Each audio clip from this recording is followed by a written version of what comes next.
Oh no. What an embarrassing start. I still had my mic muted from my previous stream. Welcome back to Pulver Initiative, everyone. The Dungeons and Dragons live stream where the audience influences the story. I, of course, am your dungeon master, Ben and/or Benjaminitz, who apparently doesn't always remember when to unmute his microphone. And with me is Mint, otherwise known as NB Banshee, who will be playing as Lise DeForest today. Go ahead and say hi to everyone, Mint. Hi, everyone, Mint. None of the stuff prior to that just happened. Okay, Cool. So what I was saying that you heard, but everyone else did not hear, is that when last we left off, you had taken on a contract by Viper from back in the fight, back in the foxhole. Baka Papa.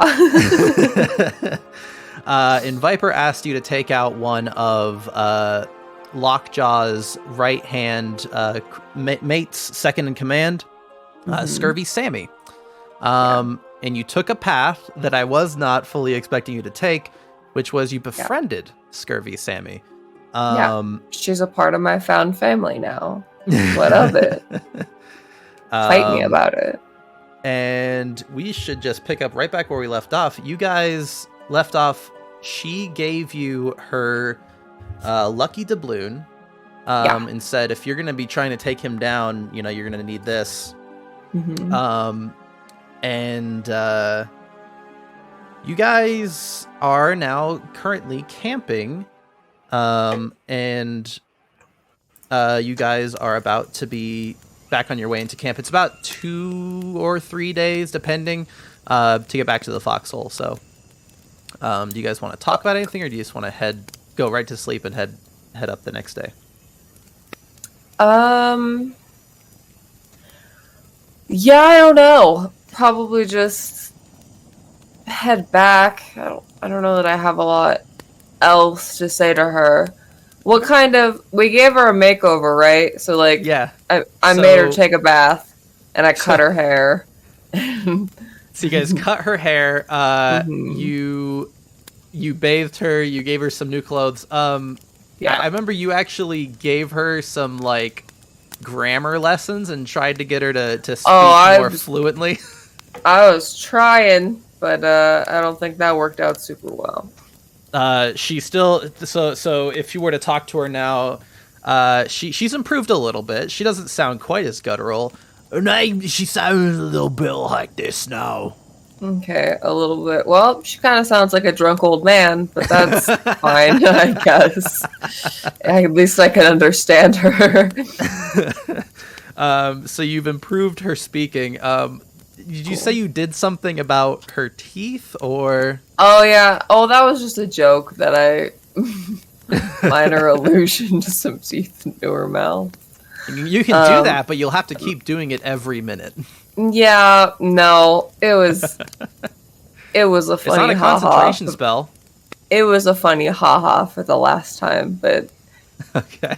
It's not real. All right.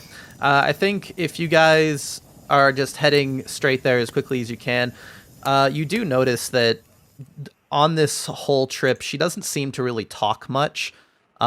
She seems very deep in thought. She seems kind of shaken to her core by these revelations about Lockjaw. She's not taking it well. Yeah, I wouldn't imagine so. Cool. So you head back to the foxhole. Yeah. I'm going to take you back over there now. Okay. And I think you guys come up from the south, because that's kind of what connects to the rest of the landmass. So what you doing? Well, didn't Ramhorns say that we should take her to go see Jay? Yeah, it's up to you if you want to go to Jay, you want to go to Viper, whatever you do is up to you. Oh, yeah. No, well... Yeah, I guess I'll just ask Ramhorns, hey, I know that we got the contract from Viper, but should we take her to see Jay first and then go tell Viper that the job is done and get the money? Or what? Because we did it correctly. She's not going back there, right? So he still owes us the... Oh, he didn't say he was going to give us money, did he? He said he was going to fix up the ship. Yep. Yeah, I say all of that to Ramhorns. Okay. Ramhorns replies, yeah. I mean, if you want to... we can also split up and tackle this at the same time, or I can just go see Viper. It's up to you. Well, here's the thing. I don't know Jay or Viper very well. And quite honestly, I don't want to go see either of them by myself. So, let's go drop her off with Jay, and then go tell Viper that the job is done, and then see what happens after that. Okay. Yeah, she seems fine with that, and you guys head up to Jay's place. Okay. And you get up there, and in typical Jay fashion, the moment the door opens, it's thrown open, and she says, "Yar, me old mateys, how you doing?" Oh my god, you're so loud. Very good. We did not kill somebody, and now she is my friend. And as you say that, Jay looks over your shoulder and sees Scurvy Sammy walking in. Have you asked Scurvy Sammy what her actual name is? I don't know if you have. I asked her why they called her, or no, she brought up the story behind Scurvy, and then I was like, "Oh, would you feel more comfortable if I called you Salty Sammy?" And she was like, "Yeah." And then I was like, "That's not your real name," and you were like, "No," and then we moved on. But I feel like during that camping time, I would have liked to learn her real name. Okay. Okay, I guess we can kind of do just a little bit of flashback here real quick. Sure. While you guys were sitting at the camp, you ask her what her name is, and she says, "Well, okay, my name, it's Alex Lye, and I know that sounds fake, that my name's Lye, but it's Lye, not Lie." No, it's completely different. I understand. I totally get it. Okay. People think my last name is only has the one R like Forrest, but it's actually got the two, and most people misspell it. So I know where that's coming from. Pay no attention to the DM as he quickly corrects that name on the board. Yeah, I say as I'm staring at it misspelled on my screen. Okay. Cool. Flashback close. We're back to where we were. This. Oh well, I'm not gonna tell someone her real name. This is my friend. I've adopted her into my fan family. And Jay immediately, on impulse, seeing Scurvy Sammy, pulls a scimitar and says, "Yar, you brought one of those scurvy dogs into me home!" Oh my god, you're yelling so loud that it's cutting out in my headphones. Wow, okay. Lot of hostility. First of all, I did a lot of work to make sure that she didn't die. I would super appreciate it if you didn't kill her now. And I think Ramhorns kind of steps between them two and holds up two hands, and says "Hey, calm down, Jay. She's going through a lot right now. Who you're really mad at is Lockjaw. Let's not take it out on her." Aren't we all going through so much right now? And Jay speaks up and says, "Hey, scurvy dog! You ransacked multiple of my ships, killed countless crew members, and now ye want me to let her go on her merry way?" I look at her. I'm like, "Did you do that? Is that true?" Alex kind of hangs her head a little bit and says, "Yeah, it's before the contracts were broken, it was technically all above board, but I technically followed Lockjaw's orders, yeah. That's kind of shitty. You should apologize. She looks at Jay and says, "Sorry if it's any consolation. Lockjaw apparently wants me dead now too." I'm a good mediator.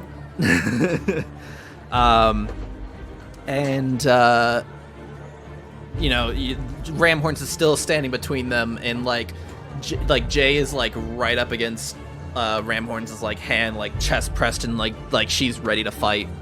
And you see like rage boiling over in her eyes. Hey, let's do this. I'm gonna take her for a walk, and you two have a nice, chill conversation, and then we'll come back in a little bit.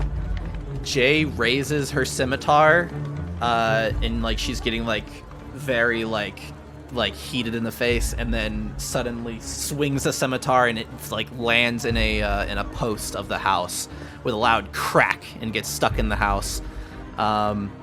And she says, "Damn, what did your house do to you?" She says, You're on thin fucking ice! I didn't see any ice around here.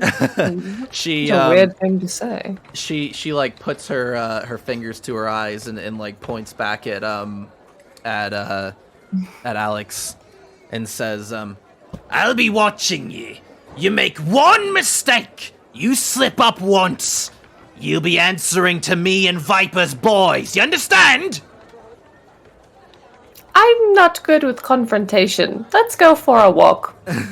and Alex like nods solemnly, and I guess she follows you out for a walk. Yeah. Look at these trees. You seen trees like this before? I imagine she has. The foxhole is a very common place for pirates to stop by. But she kind of nods and chuckles a little bit, and she says, "Yeah, I guess it makes sense. I've done a lot of bad things." Yeah, that's okay. Everybody's done some fucked up shit sometime in their life. What matters is who you want to be from now on. And you And like guys- atoning for your past mistakes, because like, yeah, that's not just forgiven, but like, if you make an effort to be better, and yeah. I think actually, as you're talking to her, let's see, you recognize Shatterback as she's walking back up from the docks. That old orc woman. Yeah. Who basically explained how she was going to fix your ship. And she's like still like hunched over, holding her fucked up back, and Her shattered back. yeah, and she says, Okay, hello. Where were you off to? We're taking a walk. Right, so Viper came by. I assume Viper was with you. With me?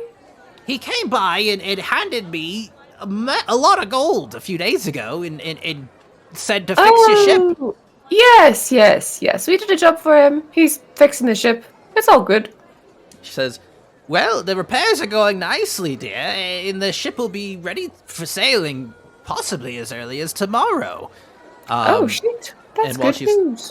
while she's talking to you, you see a bunch of like younger orc men behind her, like carrying beams of wood up to the docks.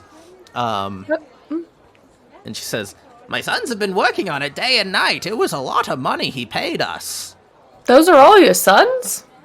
there are 3 of them, yes. They are all her Okay. sons. I thought there were more than that. No, I was no, like, it's- whoa. Yeah. Okay, cool. You got like a family business of fixing ships?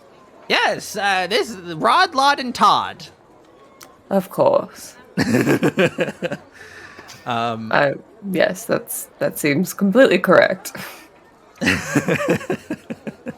And as you guys are having this conversation, Ramhorns finally steps back out of the house, and she says, All right. So Jay is willing to not cut off Alex's head. So See, such a good job. You're really great at talking to people, Ramhorns. Super good. she turns to Alex. She says, "So yeah, good news. You get to keep your head." That's and such then, a step up from earlier. Remember when we were going to have to take it off and now you get to keep it? That's so nice. I love when things work out like that. And she says, "I think I might be able to talk her into helping make Alex disappear. I think she might be open to the idea. You know, she Cool. doesn't really forgive you, Alex, but she does recognize that it would be good for taking down Lockjaw if you were to disappear. So And I I'm imagine helping her see reason." I imagine she likes the idea of possibly never seeing her again, so it sounds like a win-win for her. That was part of it. It sounds like a win-win for her. Yeah, so she basically lets you know that Jay is not happy about it, but she's willing to accept the idea. Okay, cool. So you go see about that, and Ramhorns. Shatterback says that Viper's already repairing the ship and paid and everything. So it seems that our deal is done. Or do we still have to go tell him that it's done? He seems Well, to yeah, I already think, know. Well, I imagine his idea was if we don't come back successful, he'd just take the ship. He was That's pretty essentially fucked up. taking it as collateral, effectively. Okay, well, That I guess tends then, to be how he does business. Well, then let's go talk to them and see. I just Tell realized I the- said he, but I meant them. Yeah, I think I also was referring to them as he. My That's brain rough. like defaults to male pronouns sometimes. I'm trying It's to get better fine. about it. Yeah. Yeah, let's go talk to them. Cool. Wait, but you should probably stay here, right? We should leave her with Jay.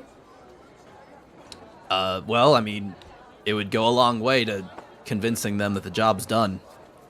Oh, that's fair. If they see Okay, let's her in go. the flesh. Let's go. Cool. You guys make your way back over to Viper's hangout. And,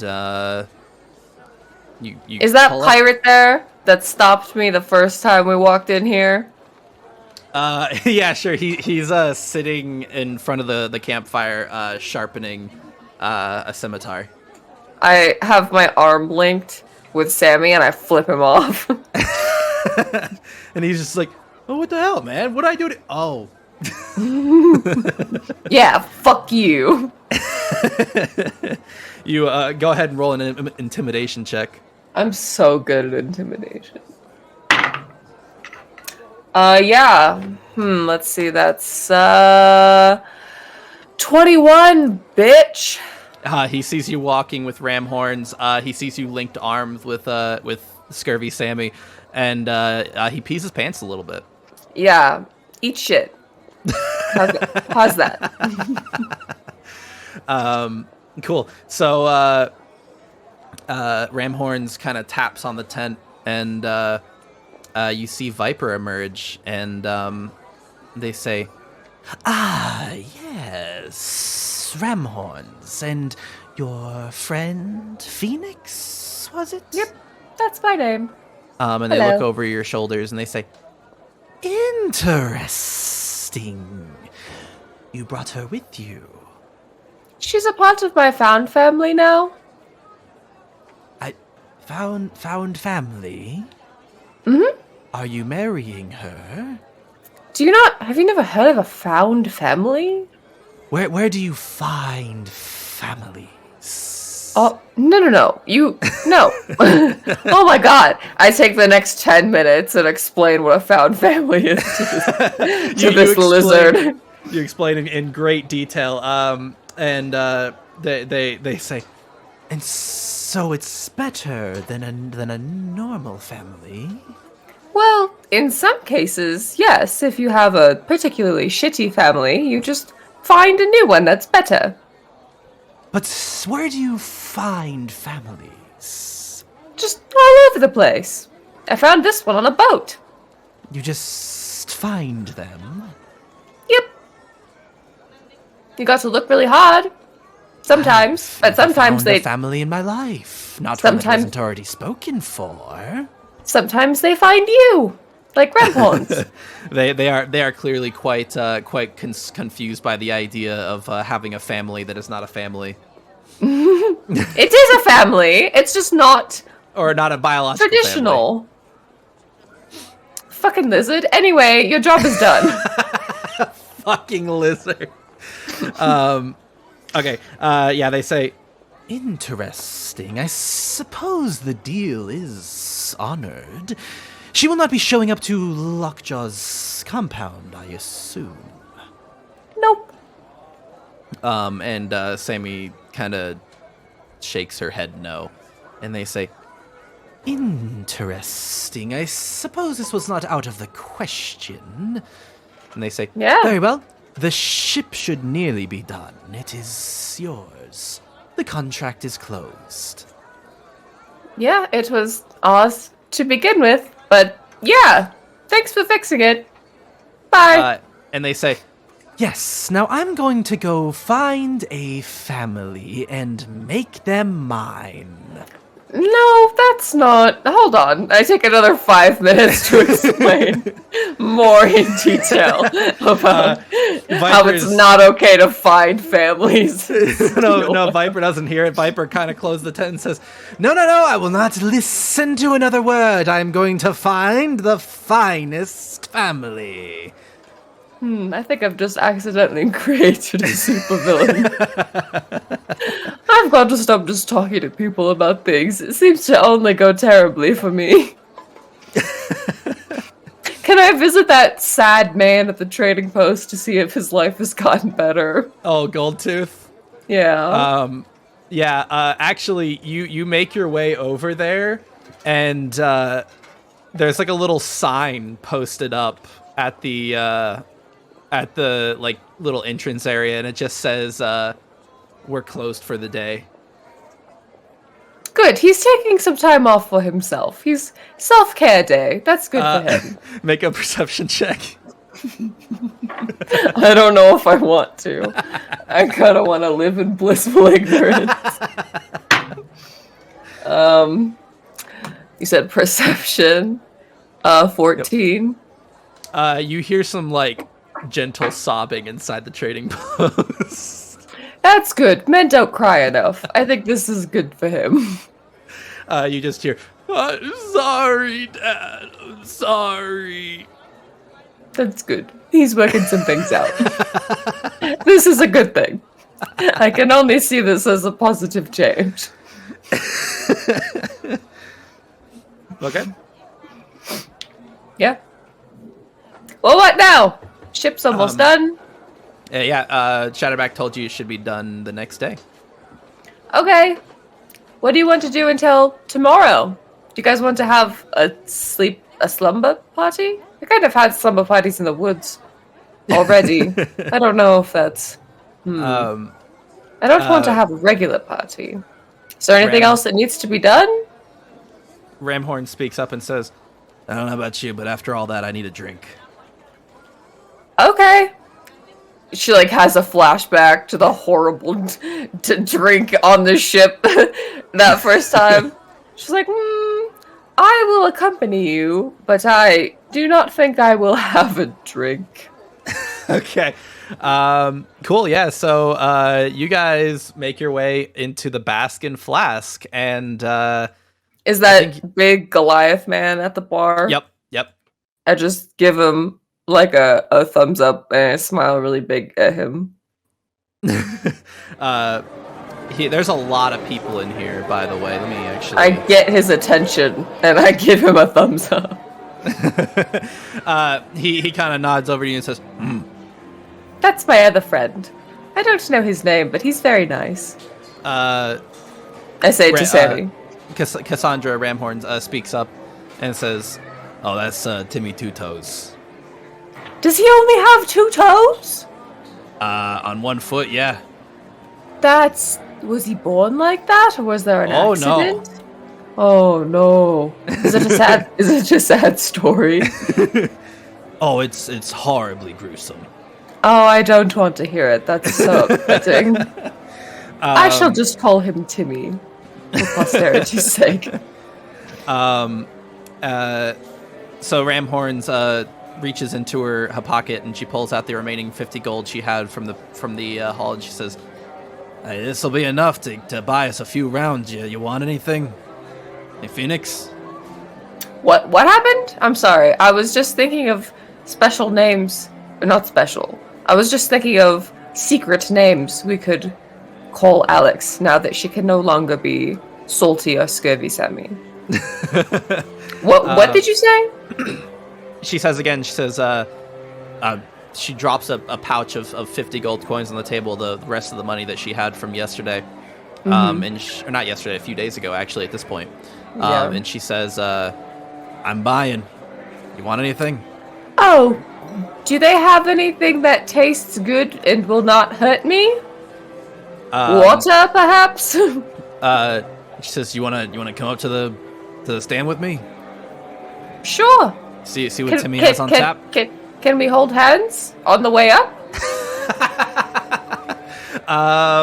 Yeah, she blushes a little bit, and she says, yeah. There's just a lot of people in here. I feel like I would lose you, and I am afraid of being lost alone. She says, yeah, so we don't get lost. That's why. Yeah. Yeah. Okay, take me to the bar. I wish to speak to Timmy. She's like very red in the face, and she like slowly reaches out a hand to like hold your hand.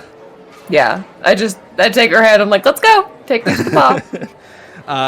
You walk to the bar, and it's really busy in here. Timmy is like actually busy with a few other patrons. It takes a few minutes for him to get over to you. And I know how to get his attention. And I do that thing that you do at a bar where like you put your elbow on the table and you just like hold your hand up, and I just like look at Ramhorns like, yeah, I know how to be in a bar. I wonder if I could do a check for this. Hang on. Do you want me to roll a performance check? Oh, performance, not like deception. Yeah. Yeah, you're like performing this bar technique. 18? Okay, yeah, like as if you fucking bar hop all the time. You fucking plant an elbow down and like put the fingers up, and you're like nodding your head up at Timmy every time he looks over. Mm-hmm. And Ramhorn says, "Well, after I shared the grog with you on the ship, I assumed you don't drink very often." Oh, I don't. This is all for show. I've never been in a bar before. And Timmy finally makes his way over, and he says, and like taps on a sign, and on the sign you read. Give me 1 second. Let me share it with you in the Discord.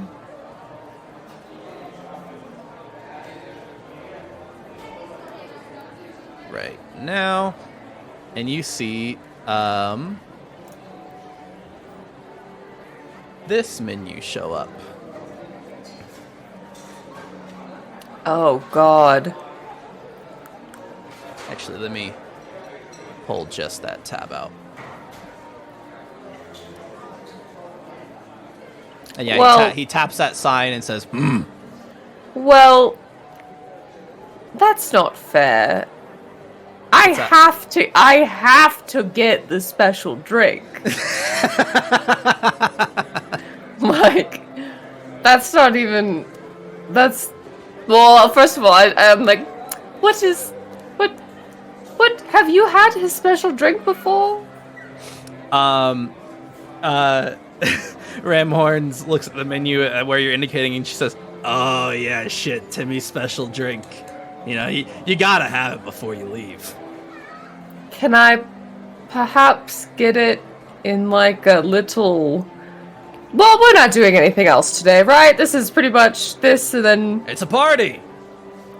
I don't she, like, slaps you on the back when she says that. Oh, God, please don't do that again. I am very fragile. I throw up in my mouth a little bit. Oh my god. Oh my God, you're so strong. There's gonna be a handprint bruise on my back. Yeah, okay, I guess I'll have the special drink. And if it fucking kills me, that's alright. I've lived a good life. Okay. You indicate that you want the special drink, and Oh wait, Timmy... and I wink at Timmy and I give him an extra gold. And I'm like, make it extra special. Everyone's just like, are you fucking sure? she like catches your hand as you're putting the gold coin down, and she says, "Now listen, Lise. Okay, all right, fine. That All right. stuff I had you drink last time. This puts that to shame." Okay, all right. This is just a tip for you because I think you're pretty cool, Timmy. But please don't fucking spike my drink extra. This is just because you're a cool guy. Timmy sees that you're both indicating you want a shot of the special drink. Oh and, shit, she's gonna have one too. Yeah, she goes for one too. Wait, are we getting anything for Sammy? Does Sammy want one? So sure. She walks back over to the table and she asks Sammy. She comes back. She's like, she holds up 3 fingers to Timmy. Fuck yeah.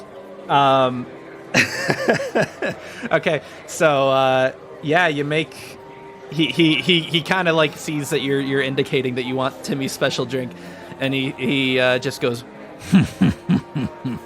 and he takes that extra gold coin. Is that gold coin from you, or is it from Ramhorns? Oh no, it was my gold coin that I gave him the extra. He takes the gold coin and nods to you, like thanking you. And you're welcome. He actually disappears into the back for just a minute and comes out with like a large jug, and this jug is like got this just vile looking mixtures, again swirling pink and green. It like has like some like it looks very viscous and very thick. And he pulls out 3 shot glasses and places them on the bar, and quickly fills up all 3 shot glasses like in a line, and then corks the large jug and places it under the bar and nods and says, Do you have any of those little umbrellas? Perhaps? He goes, and reaches back under the bar and pulls out 3 little umbrellas to put in the Thank drink. you so much. This is just I just get these every time I go to the bar. Like, even if I just get a water, like, these are so cute. Yeah, so do you guys take these shots? Yeah, let's go back to the table with Sammy, and we'll all drink them at the same time. Ramhorn stays behind just a little bit to order a few more tankards of ale, and as you're heading back, asks you if you want any ale as well or not. Oh god, no. I think this is going to fuck me up for probably the rest of my life. I think that this just one will be okay for me. Okay. Yeah, so you make it back, you're all sitting down, and Timmy is going to be bringing the ales out later, and do you guys drink the shots at the table? Yeah. Okay. Ramhorns raises her shot glass and says, well, to new friends, I guess. Yeah, to found family. To found family. And Scurvy Sammy lifts up her... I just want to say, just for, like, so everyone can get, like, an image. We're all at like, a table, and Foxbud is on a chair next to me. Like, he's also a part of this. He's not just, on the floor. But, like, I'm just, like, I put a pile of peanuts in front of him, so he's, like, got something to do while we're all talking and drinking. I think I pull those loose peanuts out of my purse from the tavern. I think Timmy Two Toes, upon seeing Foxbud get onto the table, kind of goes and like rushes back and comes back with a little tin bowl full of water and places it on the table for him, and adds a few more peanuts to that pile. You're so kind. I love you, Timmy. You're such a good man. And Timmy goes, and like with every step as he walks back, it's just like the ground is going. What a nice man. Okay. Anyway, I just needed to say that so that everybody could. We had a good picture of what was going on. Okay. Because I know everyone wants to know where Foxbud is at all times. So now here's the most important question Okay. that I have to ask. Uh-huh. Do you drink Timmy's special drink? Well, yeah. But wait, I have a question first. Is this gonna be like, am I gonna be able to do stuff after I drink this? Because I still have some things I want to talk about to these people. Is it like I'm gonna drink this and it's gonna like be the next morning, or like am I still gonna be able to talk to people after this? I'm gonna say that's up to you. Okay, I'll just drink it and fucking we'll fuck around and find out. Okay. Yeah, this toast happens, and everyone drinks their shots at the same time. One more thing. I have Foxbud in a harness, in like his harness, and I have the leash tied around my wrist so I can't lose him. Because I don't want to get so wasted that I lose him. He's with me forever. I think in general, since Foxbud, we said we're considering him a pet, he basically follows any commands that you give to a T. Like, he's not just going to run off.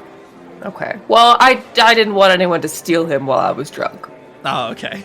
I am petrified of somebody stealing him from me. Okay, you are now harnessed to Foxbud. Yeah. Okay, so if you drink this drink, go ahead and give me a Constitution saving throw. I barf and shit my pants. And everyone else is also going to make this saving throw. Okay. I get to add a 1 because of my doubloon, right? Yes. Also, holy shit, Cassandra Ramhorns rolled a nat 20. She holds her liquor so good. And then Scurvy Sammy rolled a 3. Oh no. Constitution, you said? Yes. 11. And that's total? Yeah. Ooh, nice. Okay, that was a DC 15. Oh no. Great. Awesome. Me and Sammy just die.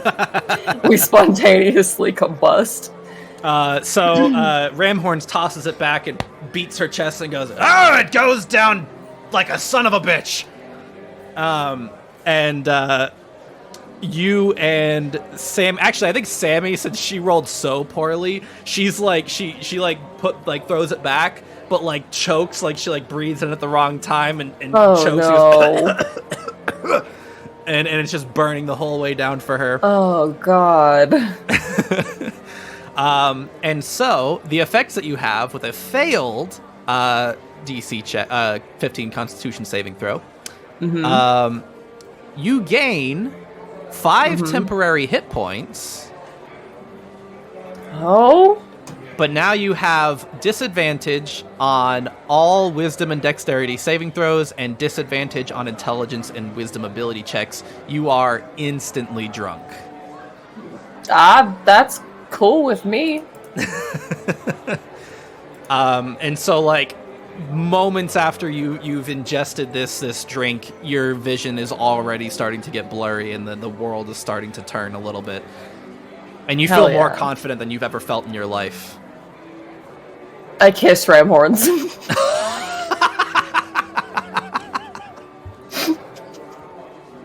So wait, hold on. How does this play out? You're sitting at a table here. Yeah. So like you leap across the table? Yeah. I feel like I drink it and I'm just like, and I sit up and I reach across the table and like grab her by the front of her shirt and like pull her in her chest. Should there be a roll for this? I don't know. You do whatever you want, man. I'm gonna make Ramhorns roll. Roll what? I'm not saying. A dodge. No, not a dodge. She takes Okay. poison damage. Nat 20 again, I guess. Oh god, she's sick as hell. And so you kind of like lean across the table and grab her collar and kiss her, and Yeah. her face like does that cartoon thing where like the red rises up through the face, and like she's just glowing red at this point. Good. And she says, "Thanks." Haha, you're welcome. So anyway, Sammy, I was thinking about a new name for you. And I was thinking, okay, because your name is Alex, right? And your last name is Lie, right? But like it was like before you were like salty, so you could be like Lexi the Liar, right? Right? Is that right? Right? Says, "Well, isn't that a little obvious though? It's got my name in it." No, your name is Alex, and this Lexi. We're different. It's different enough. close. It's different enough. Okay, maybe we should workshop it. No, I think that's the one. Ramhorns is still like fully red in the face, like statuesque, just like at the other end of the table. I think I just get mesmerized by watching Foxbud eating peanuts. You Like I just you get stare at him the rest right of the on. night. Yeah, I think I just stare at him the rest of the night. Like, oh man, look at this little guy. He's eating those peanuts. Yeah, he's absolutely going to town on these peanuts. I think the energy in the room is kind of having that effect on him that like a lot of people in a house has on a dog, where like he's really excited and like happy right now and like just gobbling up peanuts like crazy and lapping up water. The water's going all over the table. Messy. Okay. And is that about it for the night, or is there anything else you want to do? Nah, I mean, I was pretty much just planning on being in the bar the whole night. Unless, like, I don't think there was anything else I wanted to do. Okay, cool. So the night kind of dies down a little bit over the hours. It's getting like kind of close to like 1 or 2 in the morning at this point. Oh wait, how long do those effects of the drink last? I'm gonna say they last until your next short or long rest. So when I go to sleep that night, they wear off? Yep. Okay. Wait, cool. there is something I want to do before I go to bed. Okay. I want to see if that sad man is still crying in his house. I think this entire night, Ramhorns has just again like been super embarrassed since you kissed her, and she's just been like pounding ales, along with Sammy. Eventually, the awkwardness like dies down, and you guys are like back to like all being calm again, and like It was never awkward for me. for was only a everyone her else, the thing. awkwardness dies down. Okay. And yeah, how do you bring this up? So you remember before we left, and there was that very sad man in the trading post, and then it was closed, and I said he was taking some self-care, but I heard him crying, and it was very obvious that he was sad. I think that we should go and cheer him up, and maybe bring him some of this stuff, and watch him drink it. Some of this, like some of Timmy's special drink. Yeah. Okay. Yeah, so you can ask Timmy for more. Timmy's actually like kind of cleaning out some mugs now. The night's kind of winding down, and you indicate you want another. Timmy, I would like one more of the special. And The special with the gay head pop. It made me more gay. yeah, somehow I didn't think it was possible. The special drink. But could I have it in a little like to-go flask? That'd be great. Thank you. Timmy goes and reaches underneath the bar and pulls out this like little cheap looking paper cup and like places it on the table and pours another shot of the special drink, and Ramhorn's hands him a couple extra gold. Yeah, I give him another gold as a tip. He says, Like, you do such good work. You're very good at your job, Timmy. He puts 2 umbrellas in that one for you. Oh my god, you're so sweet. I love these fucking umbrellas so much. They're so cute. Okay, yeah. I want to go to the trading post. Okay. See if that man is still there crying. You go back to the trading post, and sure enough, this you do still hear crying coming from this post. Okay. I don't know if I want to go inside and give it to him, or if I want to like leave it on the step and like message him that he has like a drink out front.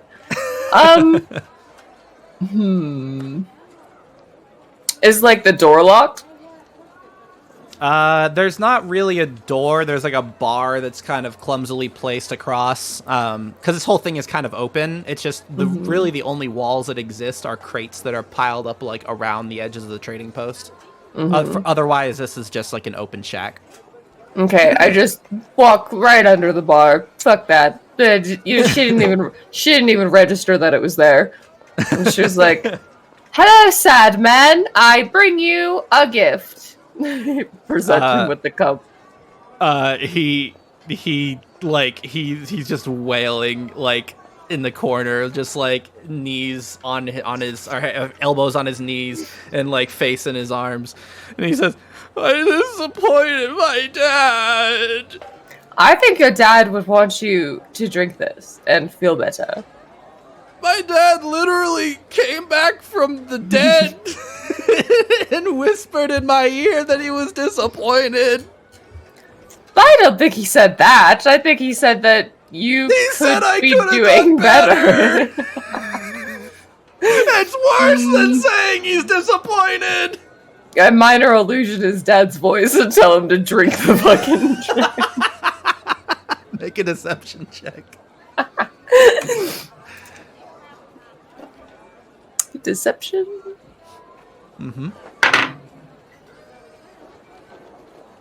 12? Oh no. So this voice happens in his ear and he says, "Wait, that's not my dad." Oh, that's weird. You're hearing other people that's not your dad? He says, "Was that? Did you just do that?" What? Make another deception check.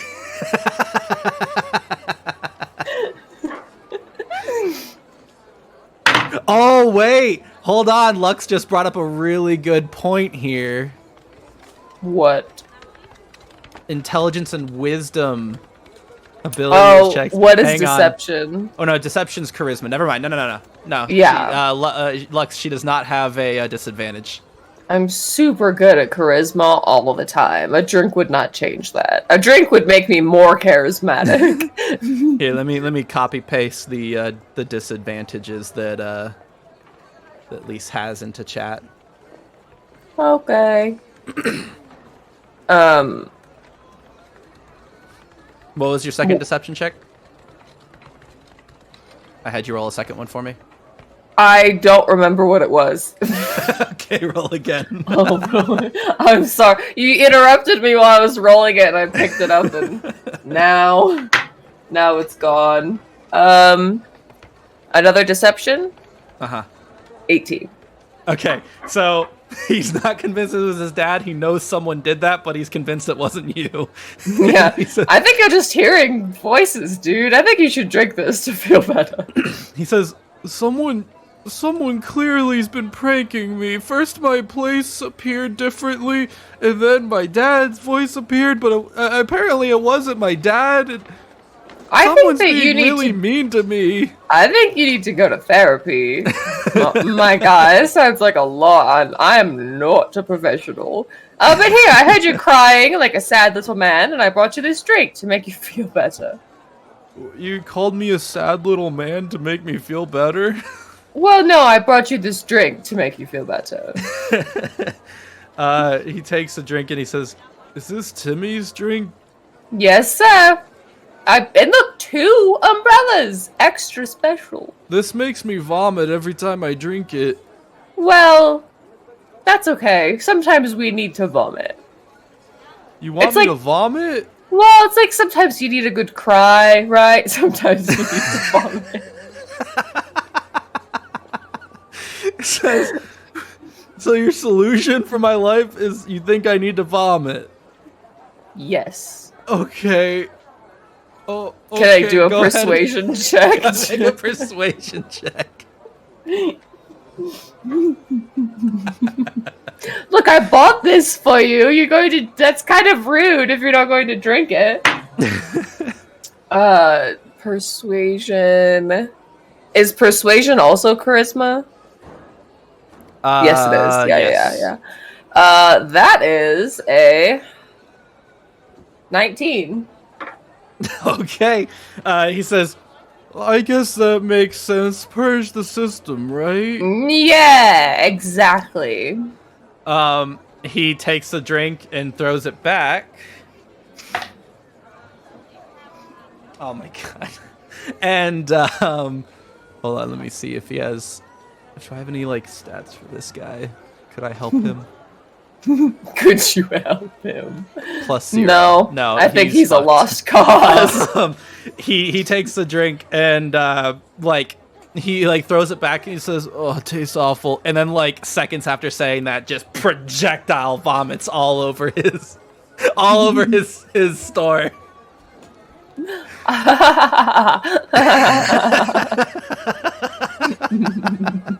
See, don't you feel better?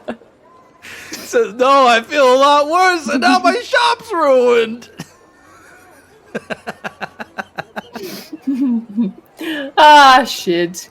Well, if that didn't help you, I don't know what will. I think you should seek some help. Have a nice rest of your night. He's standing over this like vomit-covered shop, vomit on the front of his shirt, and he's just standing there and he just starts crying again. I'm so good at helping people. I should help more people.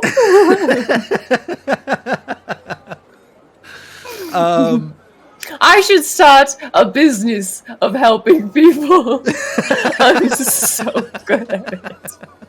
Ramorn speaks up and she says, "I don't know if he's gonna be okay." What do you mean?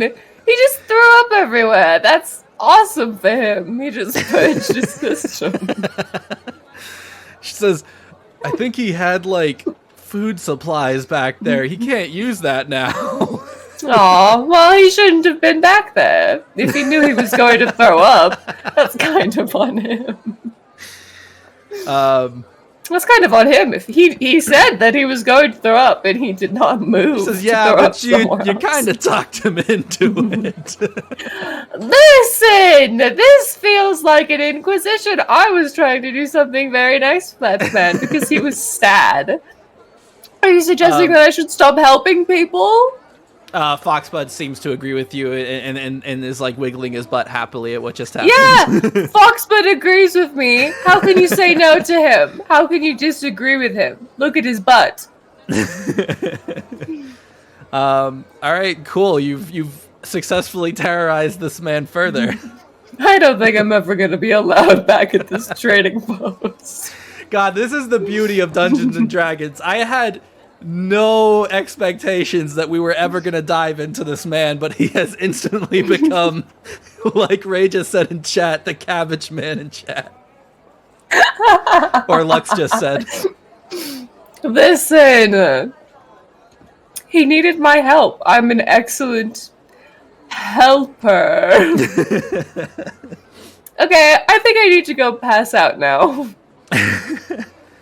Cool. You guys make your way, I guess, back to Jay's place, and at this point, Jay has turned in for the night. It's pretty late at night, and you guys just kind of make your way silently back up to the room that she's letting you guys use. Cassandra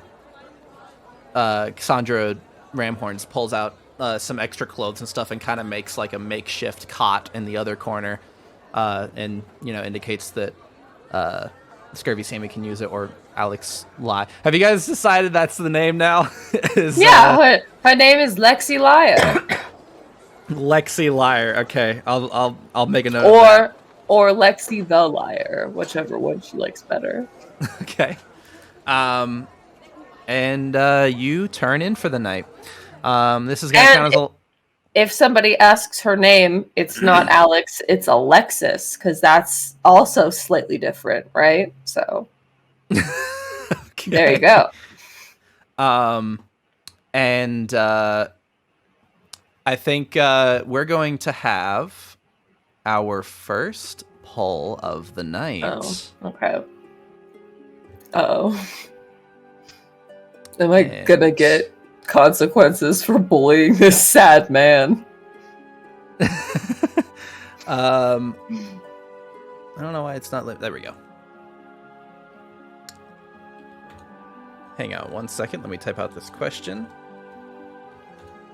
What's the question? I'll tell you in just a moment.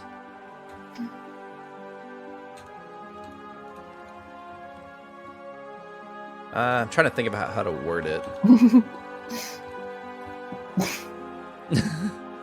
I'm sorry, I can't stop laughing at the idea of him just throwing up and then crying, and then we just leave.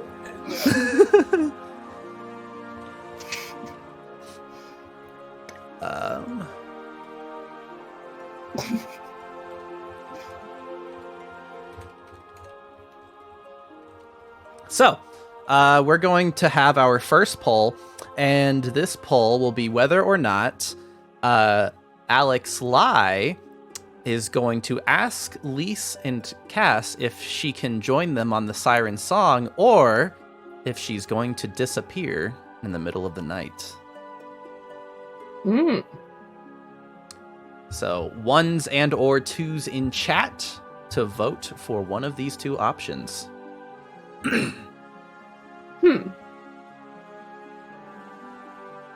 It's 50-50 right now.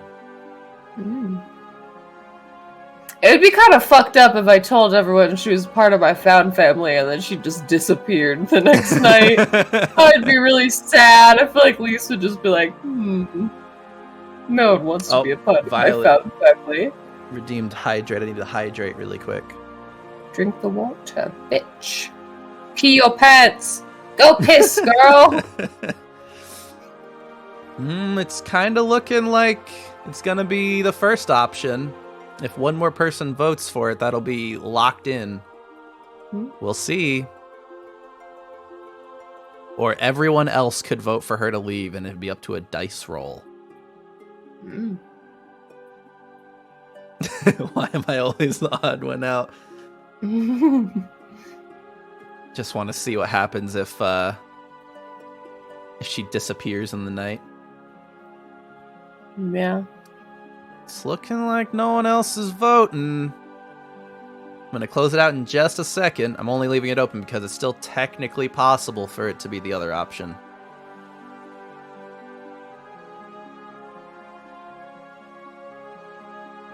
And I'm finishing the poll there. Okay. Cool. So, with that, you wake up the next morning, and Ramhorns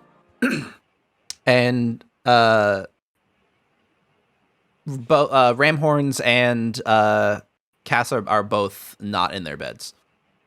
Ramhorns and Cass are the same person. Or Ramhorns and god damn it, Cass and Alex are both not in their beds. Ramhorns and Scurvy Sammy. Or I guess Lexi Liar. Do I have a hangover? I'm willing to say no, but you can roll to see if you want. No, it's fine. Okay. It was only the one drink, but I imagine it was like a pretty fucked up drink. It had you drunk for the rest of the night, for sure. It had like 9 shots in that one. Yeah, I get up and go downstairs. Yeah, you head out, and on top of that, Jay is not actually in the house either. It seems. Excuse me. Is the house like empty? Yep, the house is basically empty. Are There's there no one in here no other than Foxbud? and no one left me a note this time? No, but you hear people talking right outside the front door. I sneak up to the front door and I try and listen. You hear Cass and Alex talking to each other, and Alex is saying, "I thought a lot about it, and I don't really have a whole lot of contingency plans. So I mean, I know you guys are putting together a crew. You know, Jay's rallying some people, but you know, if you need someone to, you know, work you manage the cannons or whatever, I promise I can be of good help." And Cass says, I mean, yeah, I know you're certainly skilled enough. I suppose we'll just have to see what Lise thinks when she wakes I up. kick the door open and I throw my arms around Alex and I'm just sobbing and I'm like, "You want to stay with us and be in my found family?" She stumbles back and like has her like hands in the air and like is like looking at Cass like, "What do I do?" And Cass is kind of like going like this, like, "Put your arms around her," and like she like slowly and gently puts her arms around you, like nervously. I start crying even harder. It says, "Hi, yeah, did you hear all that?" You want to stay with us and be in my family? Says, "Yeah, I just, you know, I don't really have anywhere else to go, and you guys, you seem nice, and I don't know, I like you guys." Yeah, I like you too. It's just like Lise like crying right now. Yeah. I think she's she's got a slight hangover. She's still feeling the Yeah. effects a little bit. I think she's a little bit morning drunk. Yeah. And Ramhorns chuckles, and she like taps you on the shoulder, and she like kind of indicates like she wants to like have a word with you alone for just a second. Okay, I pull myself together, I, like wipe I pick up Foxbud and I like wipe my tears. On Foxbud. He like licks my face. Yeah, he's like licking your face. Yeah, she like pulls you aside, like kind of like just like around the corner on this house. And she just like kind of like in like a low tone, it's just like, "Hey, I just do you want to be my girlfriend?" So she was red in the face when she was about to talk to you, and then you say that and she gets more red in the face, and she says, "So you meant that last night?" Oh yeah, I just don't have a lot of confidence. I was kind of worried that you were like drunk and it didn't mean anything. Oh no, I pretend to be very confident. And I can get very aggressive when it comes to men, but I don't know if you noticed, but I'm not very confident when it comes to talking to pretty women. And she stammers. She says, "Pretty." Yeah, you're really pretty and buff. She like looks away and like has her hand on her neck, like, "Thanks." She's like looking at her, so buff. She's like looking at her arms. Yeah, like her arm is like flexing a little bit as she does this because she has to like bend her arm. So buff. It's totally fine if you don't. I just figured I would ask. And when you say that, her head like whips back to staring. She's like, "Yes, yeah, sure, yeah, yes. Okay, cool. Now, Confirmed." do you prefer girlfriend or partner, or is it what best term works for you? She says, "Yes, girlfriend's fine." Okay, cool. What? Sorry. What did you want to talk to me about? She says, nothing. That was it. Okay. Just to clarify, you saw me bully that man last night, and you still want to be my girlfriend? She says, Goldtooth he's kind of like that sometimes. Okay, cool. No, yeah, I just wanted to clarify. Okay, awesome. Let's, yeah. Have you eaten breakfast? I'm hungry. She leans in and kisses you. Oh my god! She says, sorry if that was weird. I just it's fine. Like make it official, I usually do the kissing and stuff. It happened to me before. I wasn't ready. I didn't mentally prepare myself for that one. I didn't. Probably should have asked. I'm sorry. No, it's fine. I didn't. I just wasn't sure. I didn't know that you were going to do that. It's okay. Just give me a second. Okay.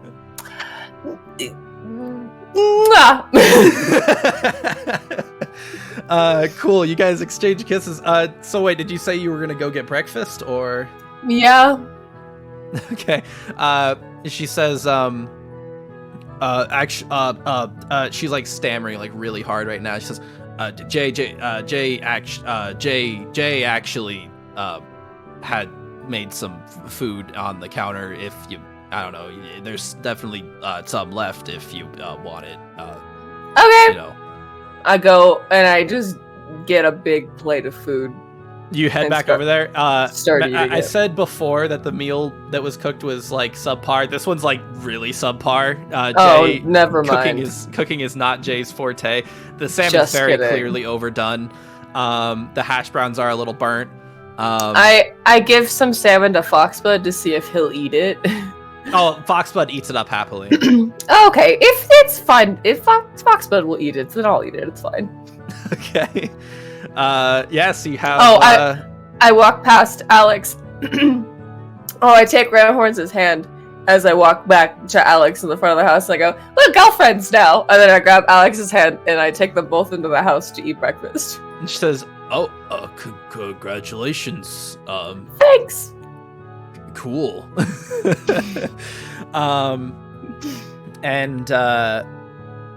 You guys, I guess, have a nice breakfast together, and everyone here has already eaten, but they have like a few leftovers as well. I have two plain white shirts in my backpack from that I took from my house, and I during breakfast I shittily scrawl on one of them. I'm with girlfriend in an arrow, and the other one just says girlfriend with a smiley face, and I give one of them to Ranhorns. So wait, what are these? These are... They're just shirts. Oh, so you're just like graffitiing on these shirts, just like with what exactly? The first one says, I'm with girlfriend, and it has an arrow, and the other one just says girlfriend with a smiley face. Which one does she get? The one with the arrow. I'm with girlfriend. Yeah. She says, this would get in the way a little bit of my bandolier. Oh, that's okay if you don't want it. She says, and she like kind of takes her bandolier off and like takes all her equipment off and like puts the shirt on and puts everything else on top of it. It's very like hidden by some of the stuff that's on top, but like you can kind of still see what it says. She says, Lisa's so happy. It looks so good on you. I put on the one I put the one that I put on mine, but I put it over what I'm wearing. So over your like cloak thing. Well, okay, I take the cloak off, but I put the cloak back on. Okay. Cool. So I guess you're now wearing these girlfriend shirts. Yeah. They don't add anything to armor. They're just cute. Cool. Yeah, anything else that you want to do while you're here, or? Where's Jay? Did she make breakfast and then leave? Ranhorn says, she's actually rounding up some people around the camp for us. You know, Jay's not the official leader of the Foxhole, but like everyone respects her. So she's got a lot of connections, and she knows some people who will work for next to nothing to get to Caliban. That's typically how these things work, you know. People, in lieu of having money to charter, they'll volunteer to work on the ship, and then they get a free passage as long as they work the ship, and they get a free passage to Caliban. Cool. And so is that... Says, yeah, so she's rounding up some people for that right now. Okay, so we're pretty much just waiting for her? She says, yeah, do you want to have a look at the ship? Yeah, it's done? Yeah, it's, they put the finishing touches on it early this morning. Yes, I have to go inspect it and make sure it's up to our specifications. I remember giving Viper some very specific instructions for the captain's quarters. I have to go see if he accommodated those requests. Okay. Yeah, you make your way back to the ship. And let me change. Oh wait. Can I just say that, like, yesterday when we were on our way back, that I bought some pythons from the trading post? I realized the other day when fucking you asked me if I had pythons and I said no, that I should probably get some. Okay. So hang on, let me pull up that menu really quick. I think they were like they're like 10 gold or something. Yeah, 10 GP apiece, and he had 2 of them. Yeah, I'll buy the 2, so I'll give him 20. Okay, so you grabbed those off of like a crate in the corner and just left the money there. Yeah, probably last night after he threw up on the way out. You're just like, okay, and you like put the money down. You're like, I'm just gonna take these with me. Yeah. Cool. So go ahead and just take that 20 gold out of your inventory and throw that. Yeah. Cool. So you make your way back to the ship. Let me change the scene here really quick.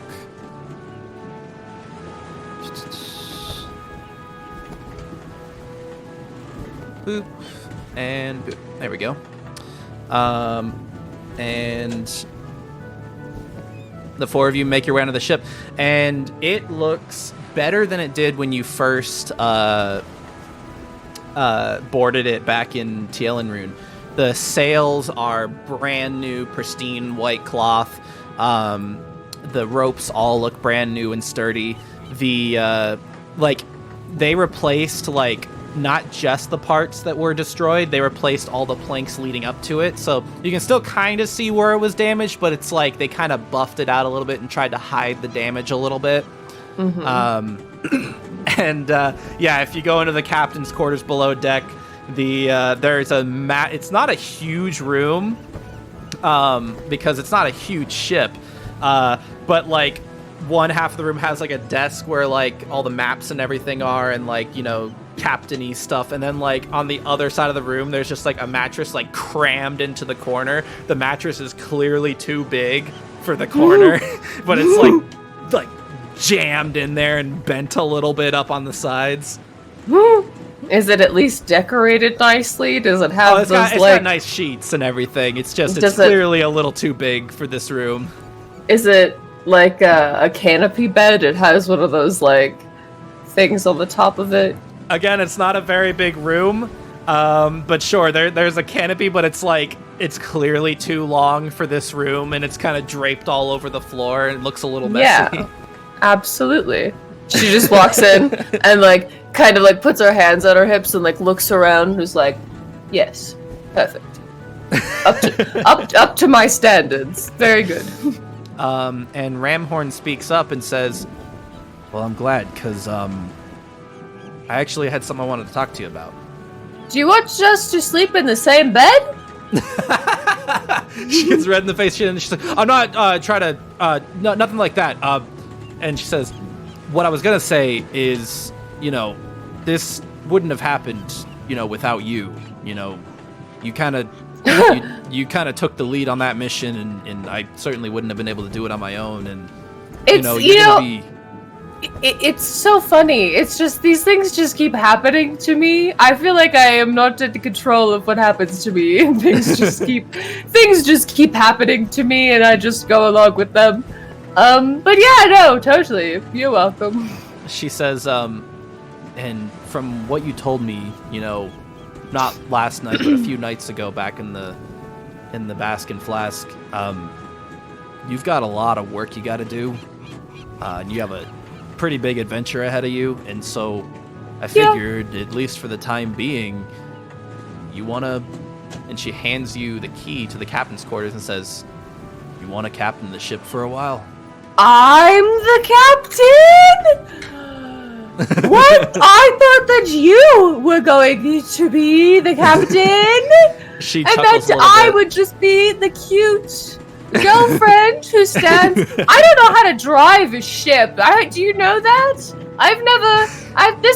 Do you remember when we were attacked by a kraken? That was the first time I'd ever stepped foot on a ship, and now you're asking me to be the captain?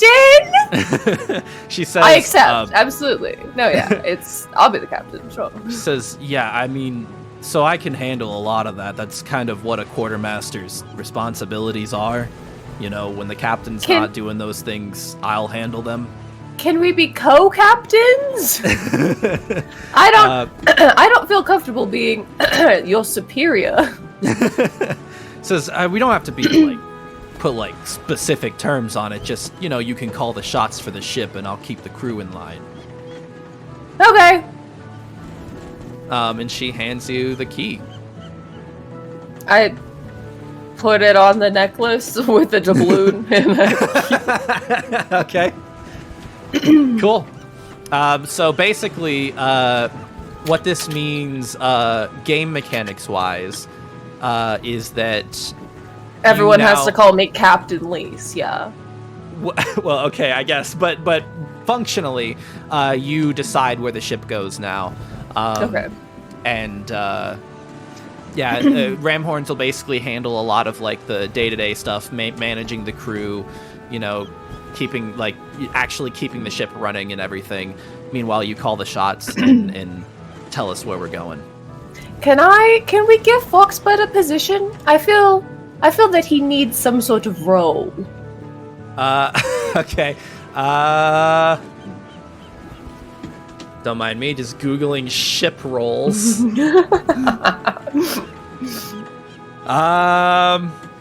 Oh, first mate.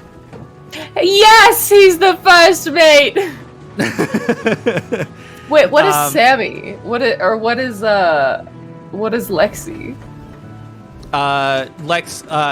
Lexi. She's cannon master. She it will be in charge of the crew during wartime fights or whatever. Anytime you enter ship combat, she'll help lead the Okay. men. I write first mate on Foxbud's harness. Do you give him any kind of little I give him a little hat. Cool. Yeah, you guys. Do you hang on? A little tricorn hat? Yeah, I guess I searched the ship for hats. I want one, and I want to find one for Foxbud. There is a tricorn hat that was in the captain's quarters that Gil would use. I don't know if there's one for Foxbud, but we can certainly make one. Can I? Yeah, if I can't find a hat, maybe just a bandana or something. All right, cool. Yeah, you tie a little bandana around his little head. I cut little slits for his ears so they can go there. I need everybody to know that I am going to commission art from Riley of Ramhorns and Lisa in their girlfriend shirts, and then also them on the ship in their captain's shit. So nobody worry about that. Okay, so you are wearing a tricorn hat. Absolutely, and All right, cool. Foxbud has his bandana on, and I cool. I walk out to Ramhorns and Lexi, and I'm like, "How do I look?" And Foxbud and me do a pose. Does Foxbud jump on your shoulder or anything, or is he standing on the floor next to you or something? Or Yeah, he's on my shoulders, and we're I'm have my hands out and I'm like doing like this, like, and Foxbud is like on my shoulders, like doing some kind of like, I don't know, pose with his paws. I think you take when you burst out of the door, you take Cassandra by surprise a little bit, and then she like stands at attention and like it's just like Captain, and then like nudges Alex, and she goes, "Oh yeah, Captain." And I'm still wearing my girlfriend shirt, so She says, "Girlfriend." I'm Captain Girlfriend. Let's go. We need other crew first. We can't just leave yet. As you come out and you pose like this, you actually look out onto the dock and you see that Jay has returned, and there are a number of people behind her. And she says, Hey, gotcha, your crew, matey! Hell yeah! Oh, do I? I like whisper to Ram Horns. I'm like, so my fake first name is Phoenix. So am I going to be Captain Phoenix, or do I have to come up with a fake last name so I can be Captain something else? You guys just called Gil on Gil, so right? So he was just like Captain Gil. Does it matter? I can call you Captain Phoenix. It's up to you. Okay, yeah. Cool. So yeah, these people start filing onto the ship, and kind of like. What? Yeah, I want everyone to gather, and so like I'm like, all right, I have a speech, and then I want to stand up, like on top of the fence in front of the wheel, like above, so that everyone can see me. Okay. And I just am like, I go, I'm your captain. You may address me as Captain Phoenix. I pick up Foxbud. I go, this is First Mate Foxbud. He is your direct superior, and I expect all of you to treat him with the utmost respect. And this is what is she called? She's the navigator. Quartermaster? This is Quartermaster Ramhorns. She is fucking in charge of all of you, and I don't want to hear any shit about it. And this is Lexi the Liar, your cannon master, cannoneer, whatever it's called. And yeah, welcome to the ship. What is the name of our ship? The Siren Song? Welcome to the Siren Song. I mean, that's the thing. It's your ship now. You can name it whatever. So I'll keep the Siren Song. It's a nice. It's kind of fitting. The Siren Song, and we're lesbians, and Okay. it's also a memorial for Gil because like it was his ship, so I'm not gonna change the name. Okay. That's my speech. All the crew like stand at attention and go ahead and make a performance check for me. Fuck yeah. Performance? Please let me roll good. I need these people to respect me. Oh, fuck yeah. Performance, that's a dirty 20. Oh, nice. Yeah, with that, they all like unsheath their scimitars and raise them to the sky and go, "Yeah, Captain Lesbians!" Fuck yeah. I like shoot a firebolt into the sky. No. I minor illusion some fireworks. Cool. Yeah, you shoot some fireworks into the sky, and like everyone's like, "Holy shit, our captain's cool as hell!" Fuck yeah! Don't you forget it. You know what? Go ahead and take a point of inspiration for that. Hell yeah. Chat, for those of you who do not know, inspiration can be awarded by a DM at any given point. And basically what it means is you can use it at any time to choose to have advantage on something or to not have disadvantage on something that you would otherwise have a disadvantage on. Yeah. Cool. I'm really cool. Yeah, so you have a fully inspired crew, and they're ready to follow whatever orders you have to dish out. Okay. Well, I say, ladies, gather around. And I'm like, so here's the thing. Oh, I explained everything. Not about Bedlam to Lexi, but about, like, the Inquisition and how, like, I kind of need to do stuff with that. So she's, like, aware that that's kind of our goal. Okay. And I'm like, so, I don't know where that is, but I was planning to go over to Caliban. Where is the nearest port in Caliban? Ramhorns actually speaks up and says, "Oh, that's easy. That's definitely Shantytown." Shit, that sounds like a pirate place. Are there pirates there? Are we gonna be fucked if we go there? Picture this place, but a lot bigger. Oh, okay. Wait a And second. it's hard Is to it? explain. It's a very musical city. Didn't Viper say that is where Lockjaw's compound was in Shantytown? Did he say that? Yeah, he does have a compound in the city. It's a pretty big city, though. Okay, because, we were told specifically not to let her go there, and I don't want to just take her there right away. Well, so you won't be at his compound. You won't be showing up at his compound. You'll be, so Shantytown is a pretty large city in Caliban. It's a port city. Similar to Silver Falls. We can actually pull up the map really quick if you want to look at it. Yeah. So in the map of Caliban, you can kind of see here it's a relatively large city in all of Caliban.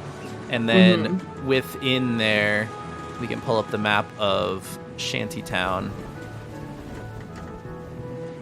And you can kind of see here, it's a relatively large city, kind of cobbled together, and you'll see Lockjaw's compound is kind of over here in a corner. So Okay. she wouldn't, going to Shantytown would not, you don't have to go to Shantytown by any means. I'm just saying that going there, she would not inherently be at his compound. Does that make sense? Yes, yeah. Okay. Okay, that's good. Yeah, I mean, I can't really think of... So, the information I was given about the Inquisition was that they were somewhere dark and ashy, and there was, fire and things, which there are a lot of places in the world that could be. And also, they could have just been, maybe they just burned a town to the ground and it just looked like that. So I feel like that could be anywhere. I don't know how to get any more leads about that. So I guess my concern is we can go to Caliban, but I don't know what I'm looking for. I'm not sure what I would do when I get there. I suppose I'm looking for more information about activities that the Inquisition is doing. So I need to go somewhere that I could find that information. So I was just rolling to see if Cass would have any input. And she rolled a nat 20, so I think I have to give her some kind of input now. Yeah, she knows everything about them. She's really cool. She's my girlfriend and she loves me. You see a light bulb go off in her head, she suddenly has an idea. She says, well, I think Artemis might have an idea. Who? Artemis in Heaven's Cradle. He's kind of the guy that Quinn would always say he kind of reports to. I don't really know a whole lot about Quinn's line of work, but that name stuck with me. Right. Yeah, we should also maybe tell them that, Quinn has passed away. Right? We should probably inform his employer that happened. In case he also had any family that they need to inform. Yeah, okay, so that's Heaven's Cradle? Okay, so we would still need to go to Shantytown to get to Heaven's Cradle. Cradle is not a port city. It's far inland. Okay, alright, yeah, let's go to Shantytown and try and get a ride to Heaven's Cradle from there. Cool. I've never been, just to reiterate, I have never left Tielen Rune before, so you guys are going to have to lead the way. I have no idea where we're going. Cool. Yeah, she actually says, yeah, I mean, it's going to be kind of new for me, too. I mean, I've been to Shantytown for sure. I've been to Silver Falls a few times. Never been anywhere else in Caliban, so this is kind of new territory for me, too. And, yeah, We'll Alex discover it together. Alex kind of indicates the same concept to you. Well, we will all discover it together. Okay. Yeah, so you set sail for the high Wait. seas. What? Wait. We need a name for our cool group of friends. Okay. Because our ship is the Siren Song, and we're the crew of the Siren Song, right? So, like, that's pretty cool. But, like, when people ask us, like, who are you? We have to give them a cool name, right? I guess.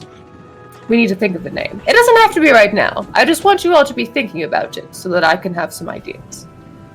Alex speaks up. She says, "Maybe something about Austin. I mean, you do a lot of fire." I do a lot of fire. But I feel like the arsonist is not a great... I feel like I don't want to introduce myself to people as an arsonist. It's okay, we'll think on it. I'll come up with other names later. The murderous arsonists. No. No. Go take a time out for that one, Lexi. She says, "Oh yeah, old habits die hard." Yeah, it's alright. Go take 5. You're alright. Oh, okay. Yeah, so she goes to manage the troops. Cool. So now do you set sail? Yeah. Cool. So you set sail, and yeah, I think the crew actually they're so inspired at this point. They actually burst into song while you're sailing. Hell yeah. And they start singing a common shanty of the foxhole in No Man's Land at large. I don't know if I'm gonna sing it right now, but hey, actually, do you want me to? I could send you the lyrics, and you could sing it with them if you want. No, that's not going to happen. Are you sure? I'm positive. Well, you can send me the lyrics so I could look at them, but I will not be singing them. Why not? You're not gonna sing with your crew? Alright. Lise will sing with them, but you will not hear it. You don't want to bond with your crew. I don't want to sing in front of people that it will be recorded. Chat is so excited. They say, "Give us the shanty, please. We want music time." That's really cool. You should give it to them. That has nothing music time. That has nothing to do with me. I'm not a bard. I'm a fucking sorcerer. Unbelievable. You're not gonna sing along with your crew. Do you have music to play? What do you mean? This is a shanty. Oh yeah, I guess it's just like a bunch of people singing. You just sing on a ship. So you have a recording of a bunch of people singing the song. Ramhorn starts beating on her drum as everyone is hoisting the sails and you're setting out to sea. I keep forgetting she's a bard.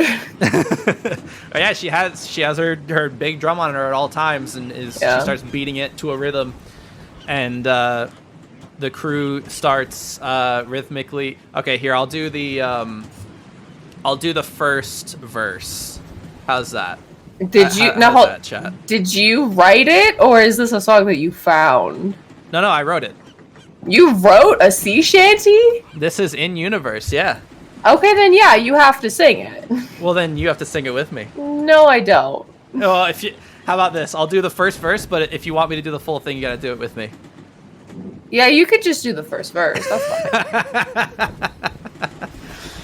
fine. Chat's losing their mind for all the lyrics. You couldn't pay me to sing in front of people. It's not singing; it's chanting.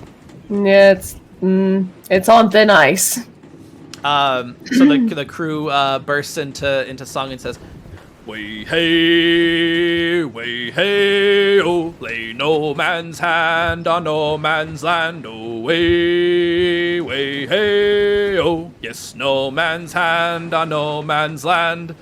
No sovereigns of Caliban here, 'tis danger near, so they stay clear. Way hey, oh." And it goes on like that for a few more verses. That was really good. You wrote that? Yeah. You need to write more. That was good. I mean, there is more. That's the thing. Oh, well, If you're you wanna doing a sing- good job. If you want to sing with me, we can keep No. it going. Absolutely not. Oh, come on. No. Chat's dying for it. We're getting frogs all over chat right now. Okay. That's so cool.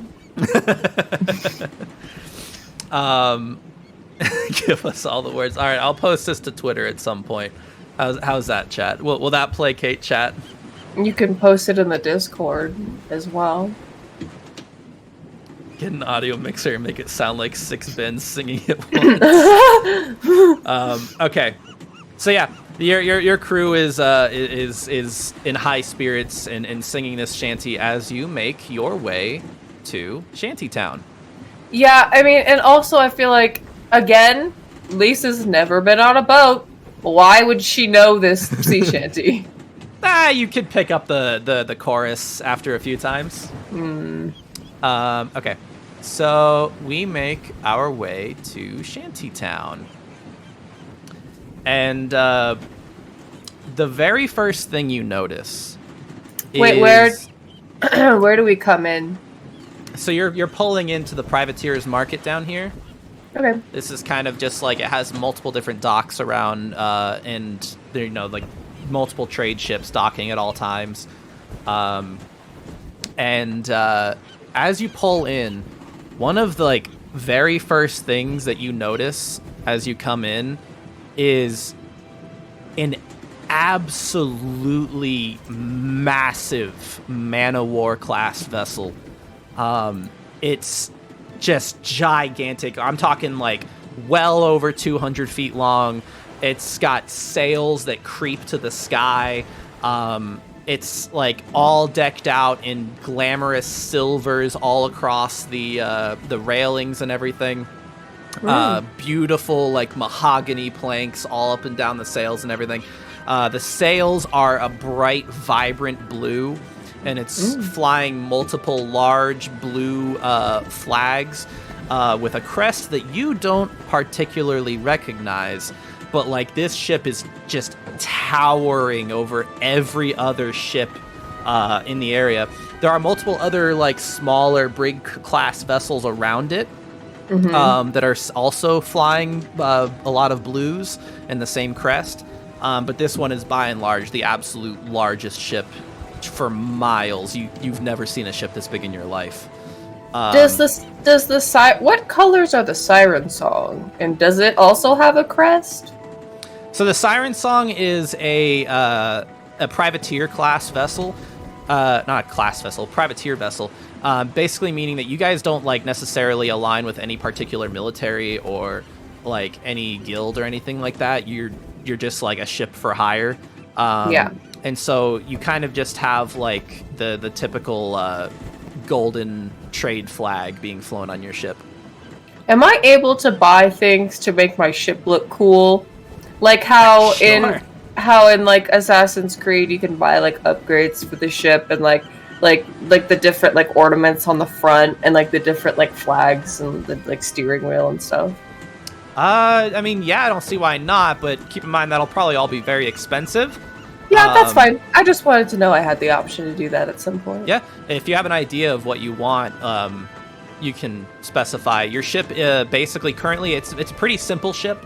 It's got, basic white sails. They're brand new, but they're basic. You have, your golden trade class vessel. Flag. I point to the big ship and I look at Ramhorns and I go, I want that ship. I want to look like that ship. You say that to her, and you notice she's not stopped looking at it since it creeped over the horizon. And she says, yeah, good luck. Do you know what that ship is? Cassandra. Dearly beloved. I take her face in my hands. I want you to look me in the eyes and ask me that question again. She says, okay, fair enough. It's kind of known all across Ameris. That's the Fortune Empress. That is... Sick name. That is the largest vessel that has ever sailed the seas of Ameris, and it's the head of the Orin Royal Navy. Oh. If it's here, something's going on. Uh-oh. How badly would we be arrested if I stole it? She says, you would basically have every single naval commander in the entire Orin army after you. I don't think we're equipped for that. That's not worth it. By the way, I forgot to put a pointer down for where you're at. That's fine. Yeah, and so on this vessel, you see like all kinds of like glamorously like clad like soldiers making their way off this ship, and one stands out among them. He has just like massive pauldrons, a huge helmet under his arm that he's holding. He's got kind of like flat top hair, and he has like a very stern look on his face, a stiff upper lip, and he's got a big flowing blue cape behind him, which is like really like it has like white fur on the sides of it, and this is clearly a man of very big import, and he's surrounded by just a ton of soldiers making their way off this ship. I whispered to Ramhorns, that armor seems like he's compensating for something. How tall is he? Huh? How tall is he? He's... you can kind of size him up. He's about 6 foot. Meh. Okay. But yeah, very, very, very clearly important human man making his way off this ship.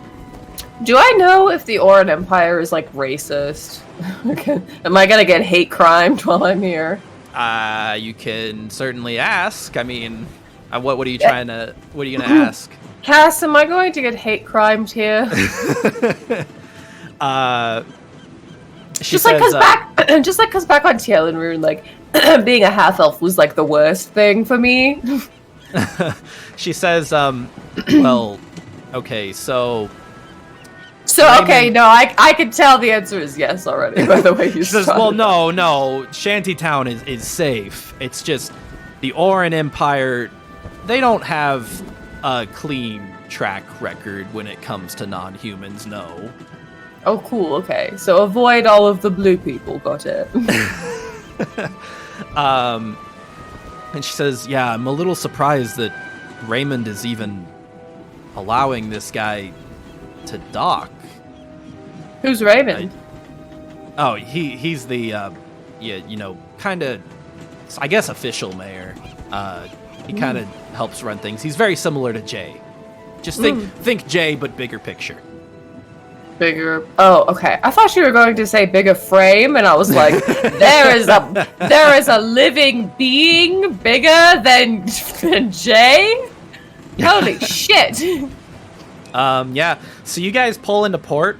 And it's actually a little bit comical when you pull into port. Like, your ship is, like, it's a brig. It's not, like, tiny. But it's, like, you see, like, this smaller vessel pull in. And then it's, like, right next to all of these gigantic vessels. Like, clearly military class. Like, tons of cannons on all of them. You guys have 4 cannons on your ship. We need to upgrade our ship. She's just looking around like, where do I get bigger cannons? Bigger cannons? Not more cannons, bigger cannons. Yeah, how do I add an extra tier to my ship? And yeah, so you make your way off this ship, and as you get onto the deck, a different man, a little shorter than that regal-looking man, who's clearly still kind of important, walks up and has like a clipboard and like a feather pen, and is asking, might I get the name of your vessel? Who are you? Jonathan Rask. Now the name of your vessel, please. I just look at Ramhorns like, Who is this tiny man? She looks back at you and shrugs. Why? Who are you? We're keeping records of the ship's docking today. What is the name of your ship? Why are you keeping records of the docking?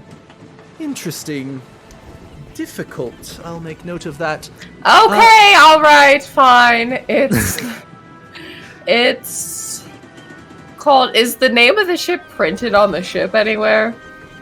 No, but you do have like a large like siren, like a mermaid, like on the front like of your ship. You know, like the ship ornaments at the very front. Yeah. It's a large siren woman singing some song.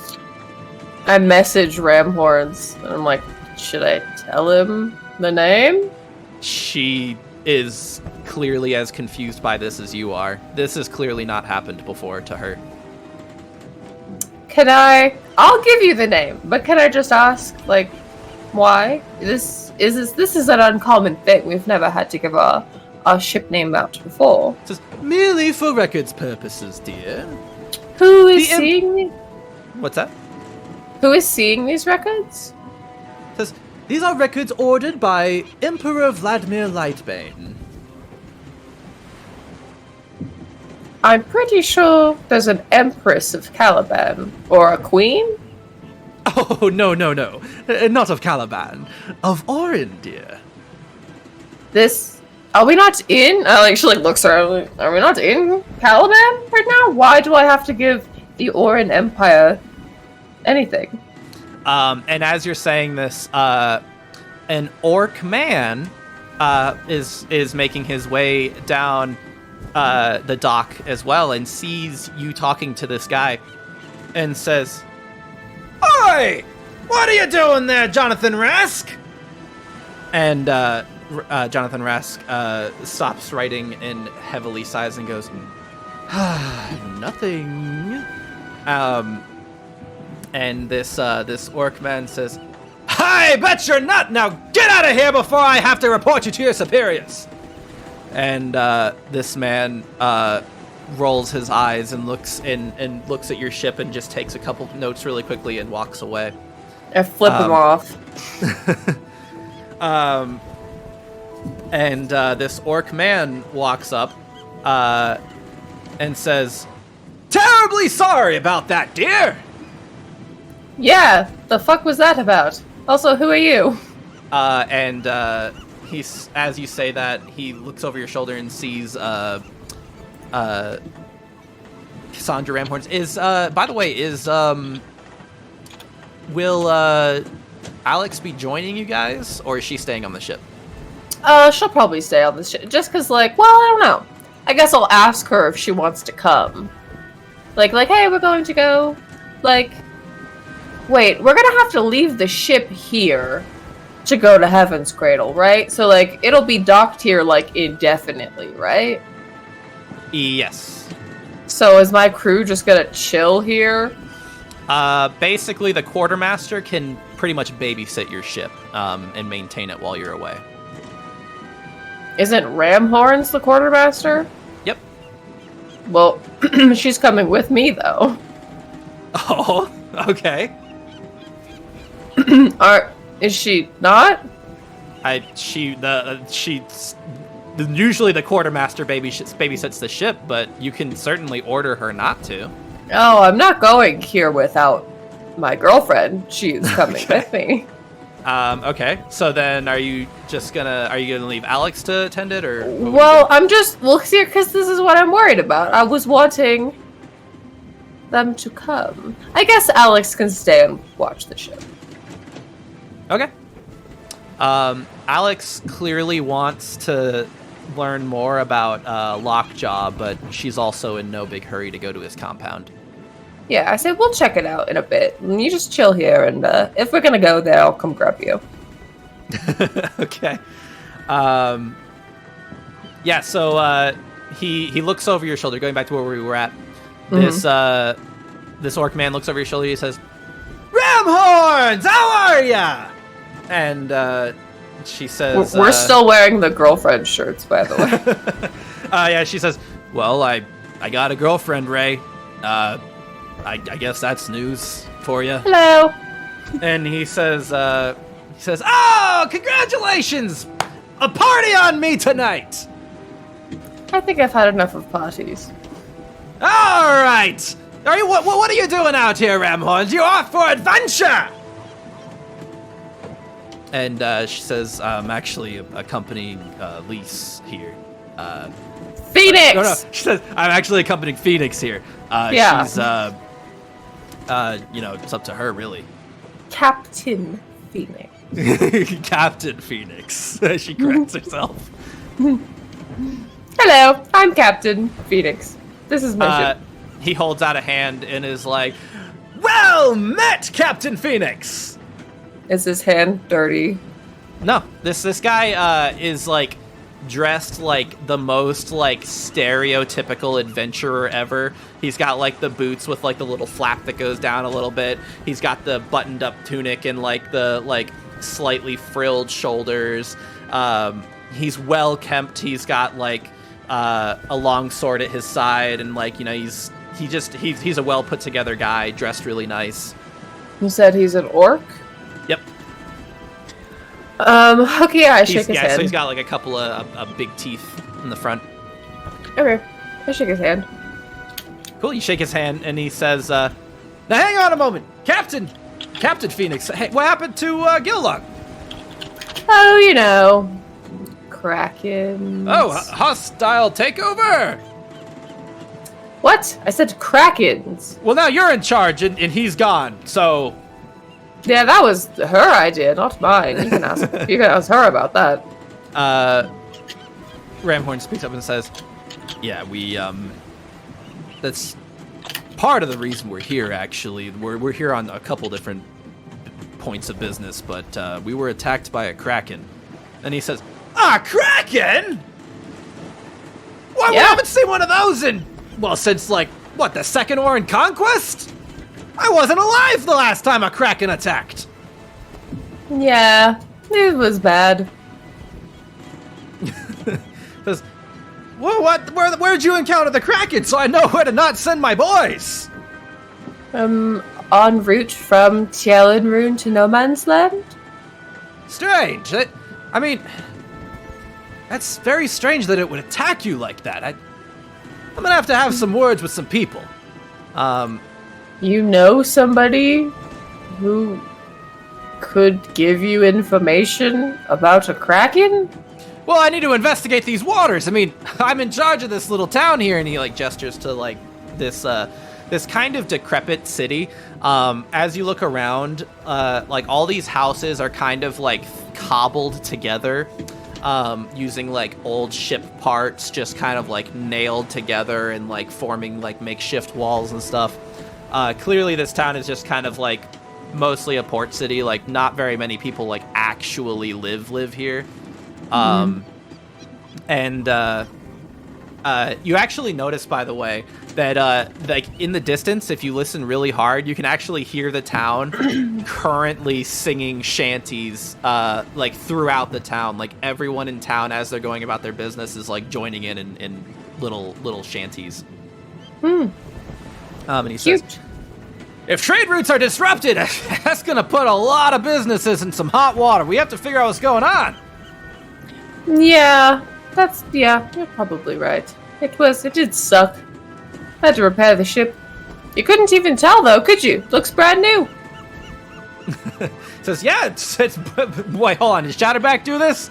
And Ramhorn's nods. He says, oh, Shatterback, you can always depend on her to give you the best results. This thing looks brand new. It looks just like how it did a few days ago. Yep. You wouldn't Or a even few know weeks it ago, was. I guess. You would never know it was horribly destroyed by a Kraken. Cool. So he says, so what brings you to Shantytown? We are passing through on way to Heaven's Cradle. So, okay, so you're probably gonna need a few horses, huh? Yes. Horses. He says, how much money you guys working with?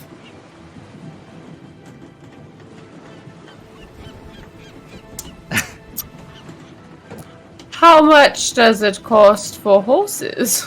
Says, well, I don't. Just to be clear, I'm not in charge. I figured I'd help set you up with someone. Oh. Um, Okay. And Ramhorns pulls out her pouch again. She says, like, 20 gold. Like, plus your 20 gold, like 80 gold. Oh, that'll be plenty. You can get a couple horses with that, easy. Yeah, I don't want to spend all of it, though. As few horses as are necessary. Yeah, he lets you know that to rent 2 horses for, about a week, it'll run you about 50 gold. Okay. That's fine. And he says, I hate to cut and run so quick after meeting you, but I got a lot on my plate right now. And he looks over at the gigantic ship flying all these blue flags. Oh yeah, why is the Orin Empire here? And why were they trying to take a note of my ship in your harbor? He says, well, they're not supposed to do that. I told them multiple times that's not allowed. They keep doing it. Aha, I see. And he says, to be honest, it's a little over my head. I was told I have to allow them to be here. Who told you that? There are some people that I answer to who I need to leave nameless, unfortunately. Interesting. And Ramhorns kind of mutters over to you, and she says, Calabanian politics are very complicated. That sounds really annoying. I'm very sorry. Says, yeah, unfortunately I can't be disclosing names, but I was told I have to let them dock here. They have business to attend, and they'll be out of my hair in a week tops. Suspicious. Okay, well, have fun with that.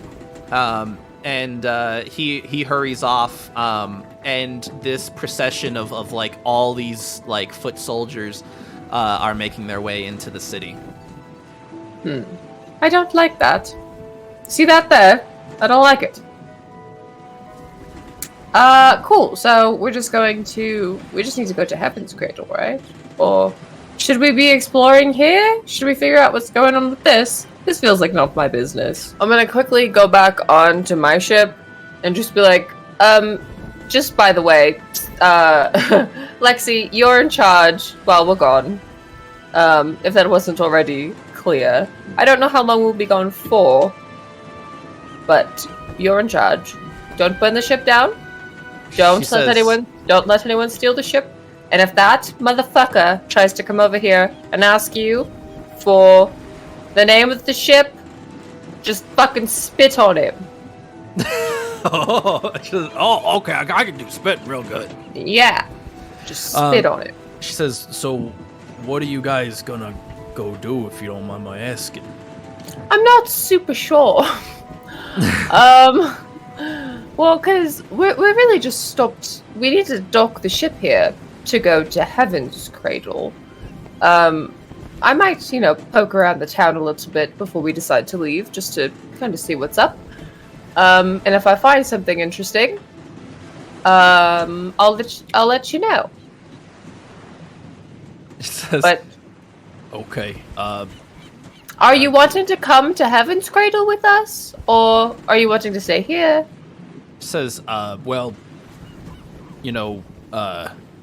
Lockjaw's pretty active around these parts, so I probably shouldn't be showing my face around here a whole lot.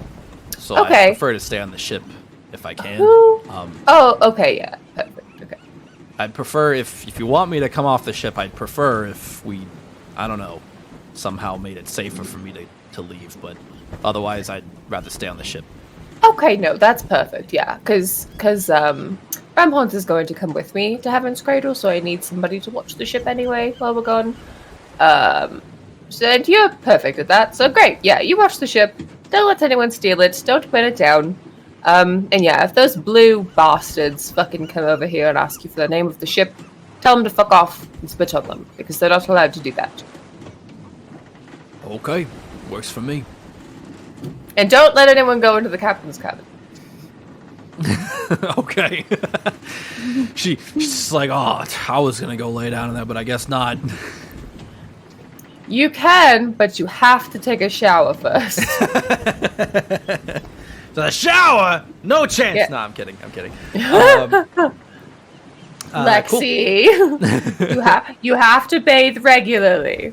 That's I make a quick announcement to the crew. I'm like, by the way, new rule: everyone has to bathe regularly and all around eat fruits because we'll be having no scurvy.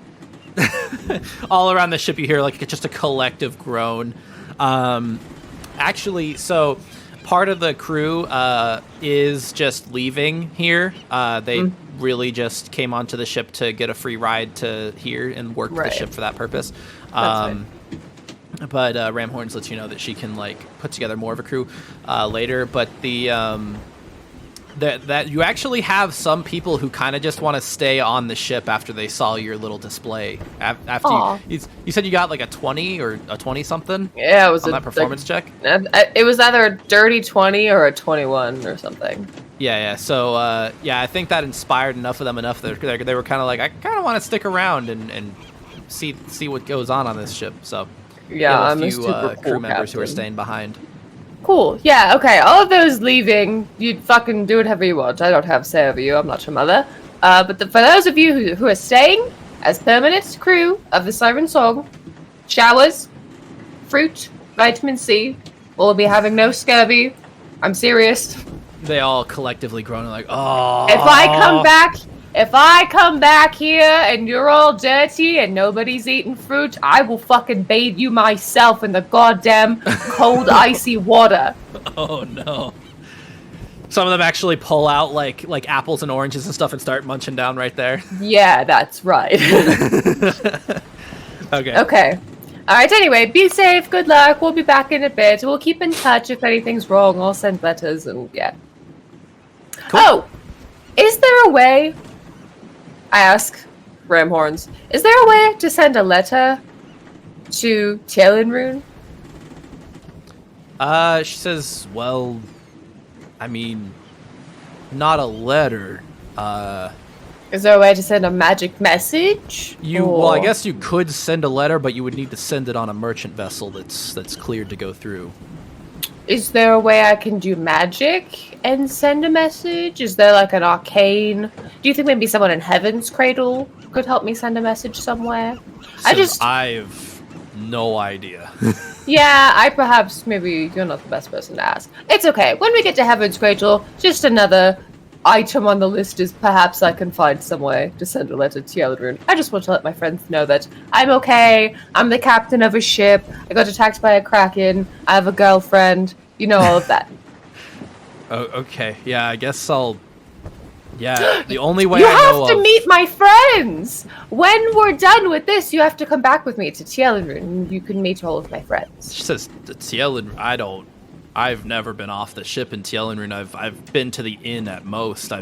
Yeah, no, I'll show you around. I don't think I can really go into the main parts because my mother and all of that. But the woods, the not the Feywild. What is that place called? The Whispering Woods? Did you say? Whispering Wood, yeah. Yeah, the Whispering Wood is where my friends live, so we'll be kind of in the Feywoods. So yeah, no, it's good. It's all right. But that's for later. Anyway, moving on.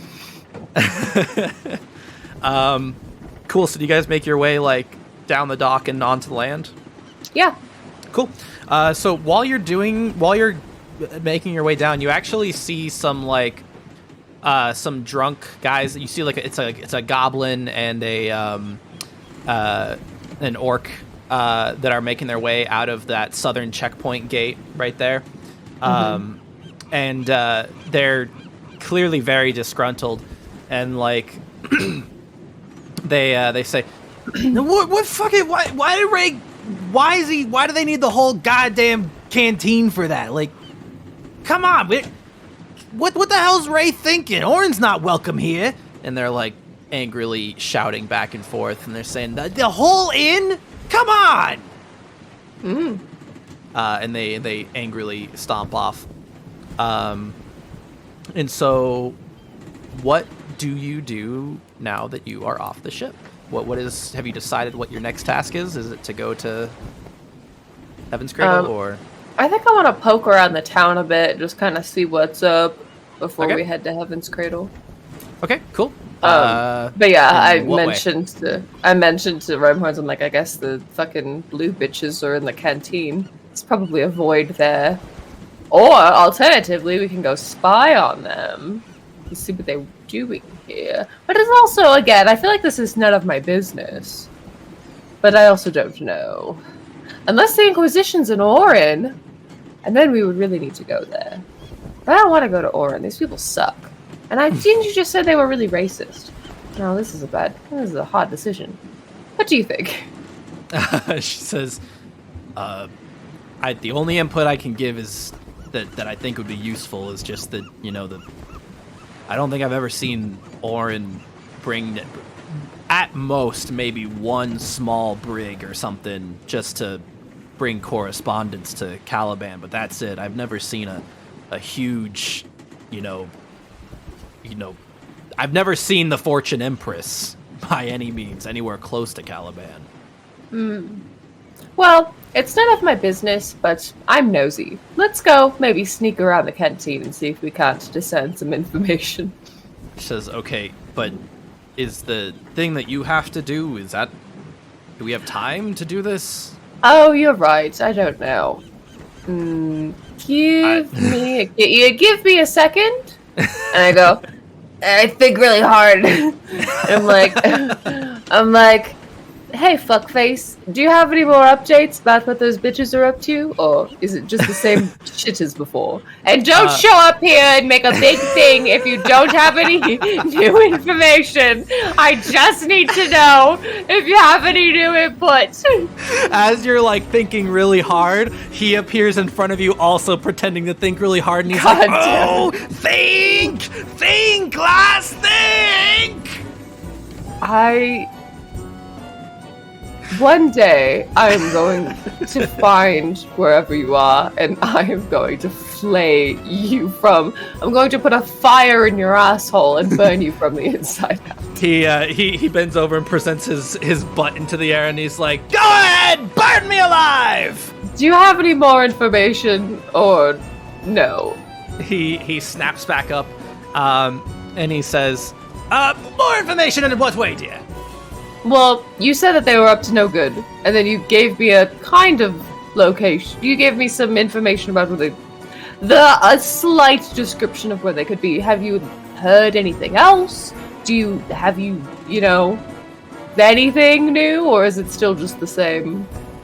They're certainly trying to do something with the immense amount of power that is stored inside of that feather, dear. Sure.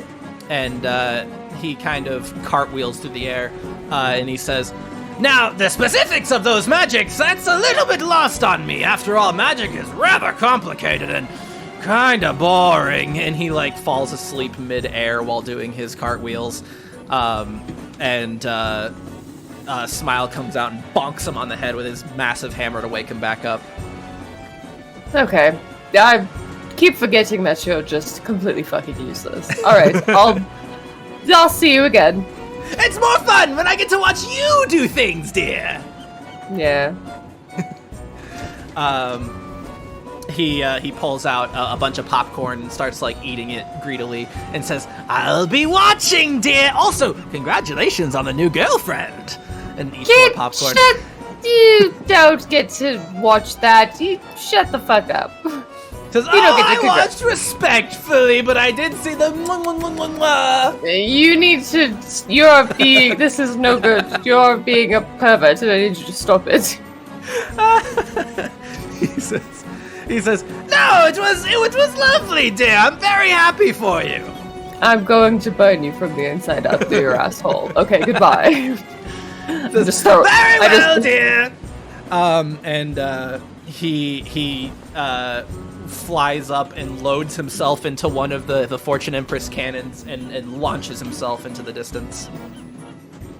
God damn. Okay. Nope. Yeah, I don't have. I just turned back to River. Was like, no, I don't have any more information.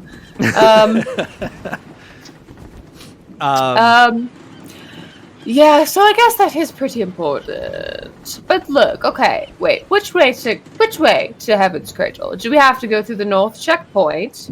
Is there like a map that I can on like a billboard somewhere that she can be looking at? The Privateer's Market is kind of like on the outskirts of town. It's like this like outskirts little like trading center where like if you don't live in Shantytown, you can like pull in to like trade goods. Just outside of Shantytown, there's a bunch of farms and stuff, so a lot of farmers will like come exchange goods in the Privateer's Market. Mm-hmm. And so this market is outside of the city, and you don't necessarily need to go into the city in order to leave for Heaven's Cradle. Okay. Well, I was going to suggest that we can just pass by on the way. But, yeah, if... this seems like it's none of my business, so I'll just let it go for now. But, if it becomes an issue later, I'll fuck them all up then. But yeah, I suppose let's head for Heaven's Cradle and see what we can, learn from there. Cool. You guys in the Privateer's Market, there's like a few different stalls like selling horses. You end up finding one that, like Ray mentioned, you could purchase 2 horses for a week, and it'll only run you about 50 gold. Okay, that's fine. Cool. Yeah, Ramhorns just goes ahead and like offers up the rest of that like small pouch. It's just 25 gold, and then like I assume the other 25 can just be subtracted from what you have. Yeah, so that's 3, 4. What 68 minus 25 is 43? Yes, good job. I'm really bad at doing math in my head. Everyone should be really proud that I did that. Cool, yeah. No, yeah. I pay for the horses. I want 2 black horses. Cool. Yeah, you get two black mares, and you begin heading out on the trail. And it's gonna be Ramhorns lead. You let Ramhorns lead. Okay. Is Foxbud like sitting on your horse with you, like in your lap or something, or like? How long is the ride to Heaven's Cradle? So it's easily going to be like a few days, maybe even a week from here. So, should we have gotten like a caravan, or is the horses? Are we just gonna stop and make camp? Yeah. The assumption being that you would just like kind of stop off on the road and camp out, or stop in any like in like an inn or something along the way. Yeah, that's fine. Yeah, Foxbud is in his harness in front of me, like when you bring a cat on a motorcycle. Awesome. Cool. So you guys begin heading out, and let me actually set the mood a little bit. You pass all the farms and everything, and there's a lot of farmland between here and Heaven's Cradle, and a lot of like small villages and stuff. And I think you guys are able to kind of like haggle your way through and like spend nights at like inns and stuff where you can. I'm really good at haggling. I just haggle with every single person who I need to give money to. And Horns is like, maybe stop that. And you have a mostly uneventful trip.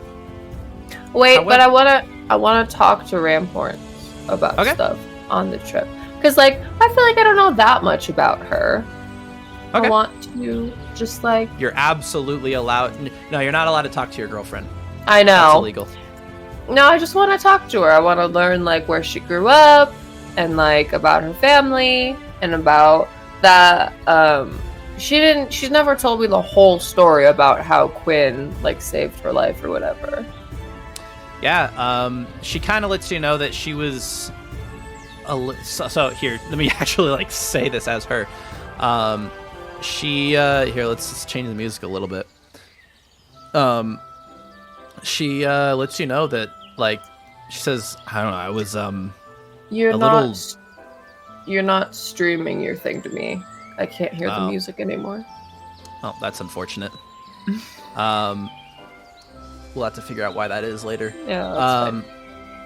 But yeah, she lets you know, she says, I wasn't old enough really to remember in all that much detail exactly how it went down, but suffice to say, my parents got mixed up in some pretty bad shit. It was one of those situations where, you know, they ended up a lot further down the rabbit hole than they meant to go. Mhm.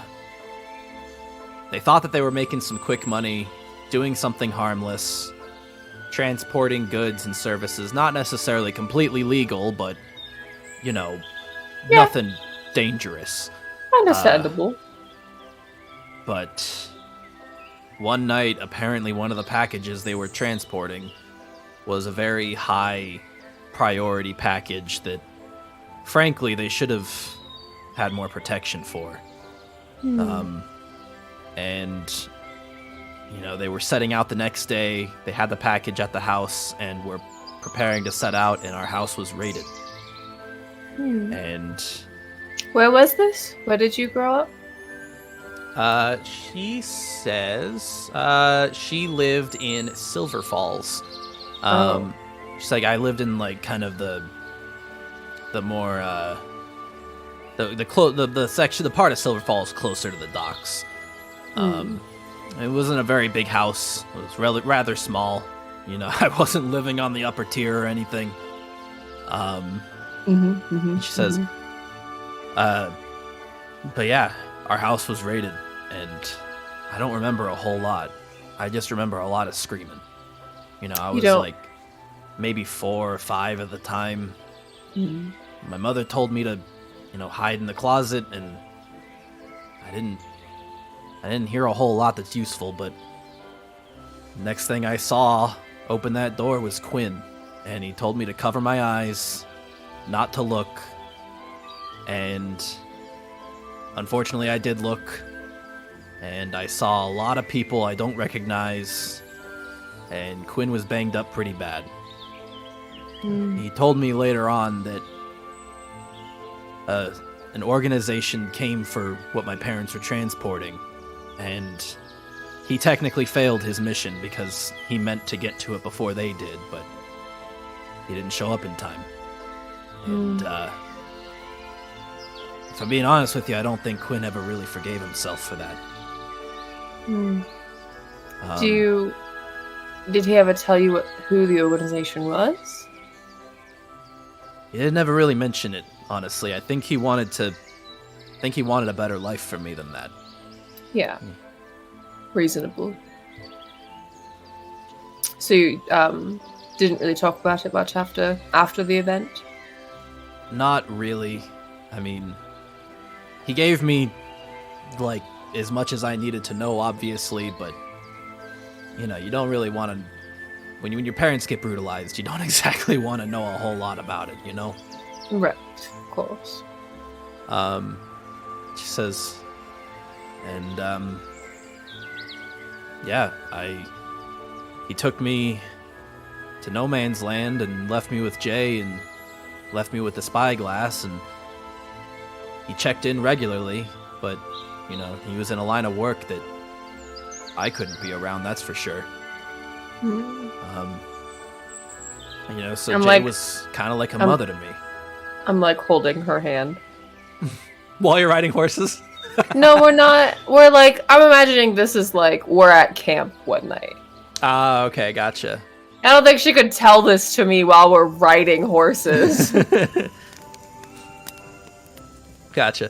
Yeah, and so she's kind of telling you all this, and she says, yeah, you know, he visited occasionally, from time to time, you know, in between jobs.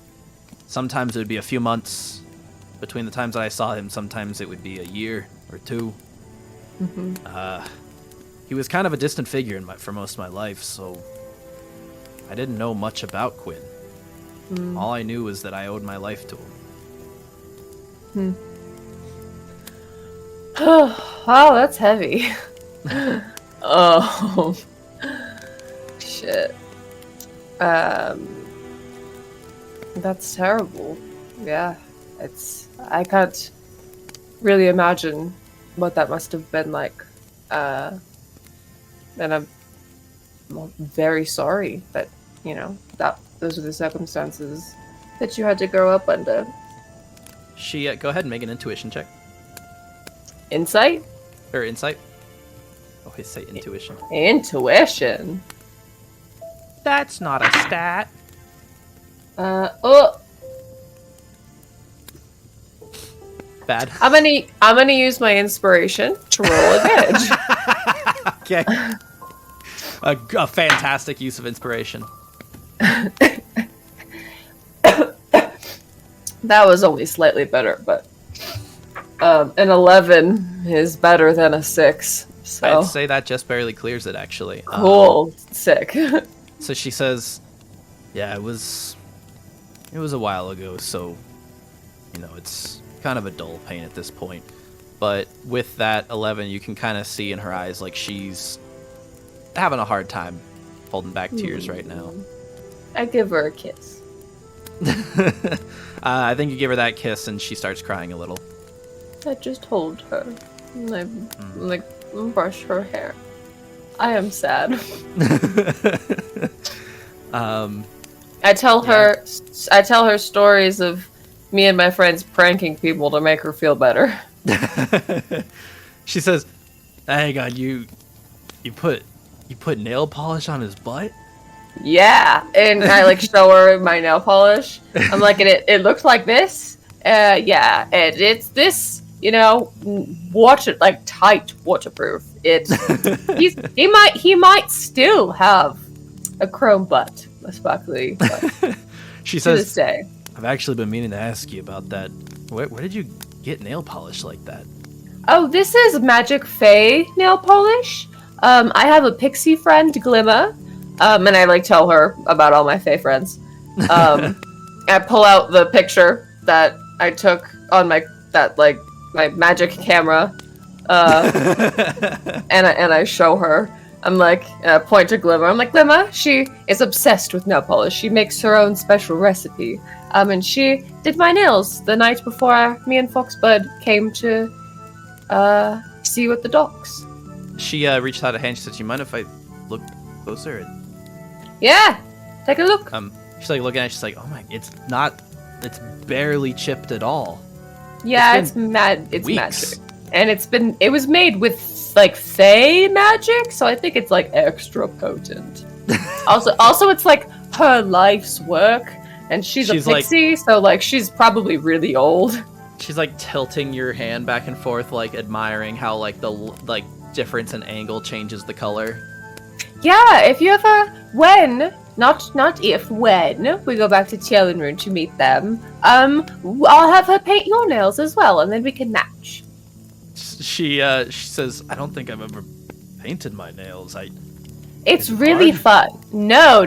Well, it's an art. It's an art. It takes some practice. I don't know but if I'm gonna be very good at it." she's an expert. I'll have her do them for you, or I could do them. I could give you a manicure. That would be fun. We could all have a sleepover, a slumber party in the woods, and do nails. She says, "Yeah, I think I'd like that. Yeah. I don't think I've ever done anything like that." Yeah, it's really fun. I think that you would like it a lot. Cool. You guys talk about anything else tonight, or? If I can't remember if I've already told her all the shit with my mom, but I just let her know, all the stuff with my mom, and I tell her about the dream/memory that I had, and I tell her I think about my dad, and all of that. She says, "So are you wanted in Tielenrune now?" I don't really know. I didn't stick around to really find out. My mother told me that I think she said something like she'll find me, or if she ever sees me again, it'll be bad. And she is related. We are related by blood to one of the queens of Rune. So it's probably, not great. Says, so you're not exactly in a rush to get back, huh? No, I mean, I do miss my friends, but yeah, I'm not sure that I could go into the city. Says, yeah, see, the bad news is that I think in that run-in that we had with the Kraken, I don't know that we have our exile anymore, which, exiles are already pretty heavily regulated as it is. I don't know if we can necessarily get back in unless we attain another exile. Yeah, I'm not worried about that right now. That's a problem for another day. Let's focus on one problem at a time.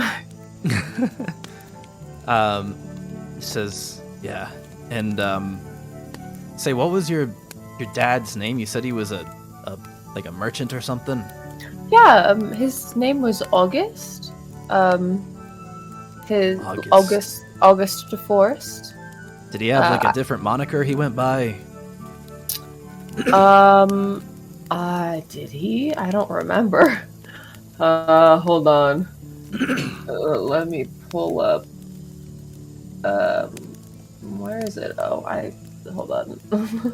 Let me pull up Lisa's backstory really quick. Because I don't think so.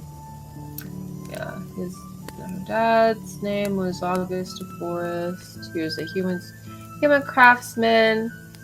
He was from a small town outside of Heaven's Cradle. That's why I've heard of Heaven's Cradle before. I'm not sure what it was called. But no, he was just a craftsman who would occasionally travel on merchant ships and go to different lands and sell his wares. No, I don't believe he went by any other monikers or anything like Says, that. huh. It's a shame. I was wondering if maybe I knew him or anything, but no, I've never heard the name. Yeah, I'm not sure. It was also a very long time ago. He was lost to sea when I was 6, so it was some years ago. I can't imagine. Says, well, you're sure he's not still out there?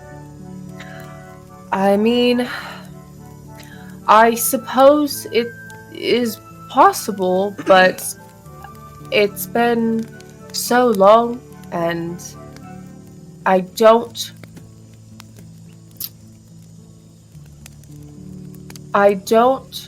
The idea that he wouldn't come back makes me so upset that I don't want to think about it.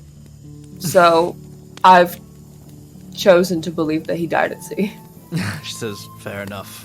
I totally get it. Yeah. Anyway, that's my trauma. Cool. Did you guys talk about anything else? I don't think so. I want to get the ship's crest on the back of my cape. You think there's someone who could do that in Heaven's Cradle? Says, I don't know that we really had a crest. I mean, I'm going to design one, and then get that. I'll make little pins for everybody, all of the crew. Says, wow, you're taking this captain business really seriously, huh? I've never been captain or in charge of anything or had people look up to me for anything, so this is kind of a big, important thing in my life. She says, well, I look forward to seeing what it ends up being. Yeah, I feel like I want... Please don't put anything dumb on my jacket, though, please. Oh, no, it's going to be super cool. Cool. And yeah, I think that's it. I don't think there was anything else I wanted to talk about. Cool.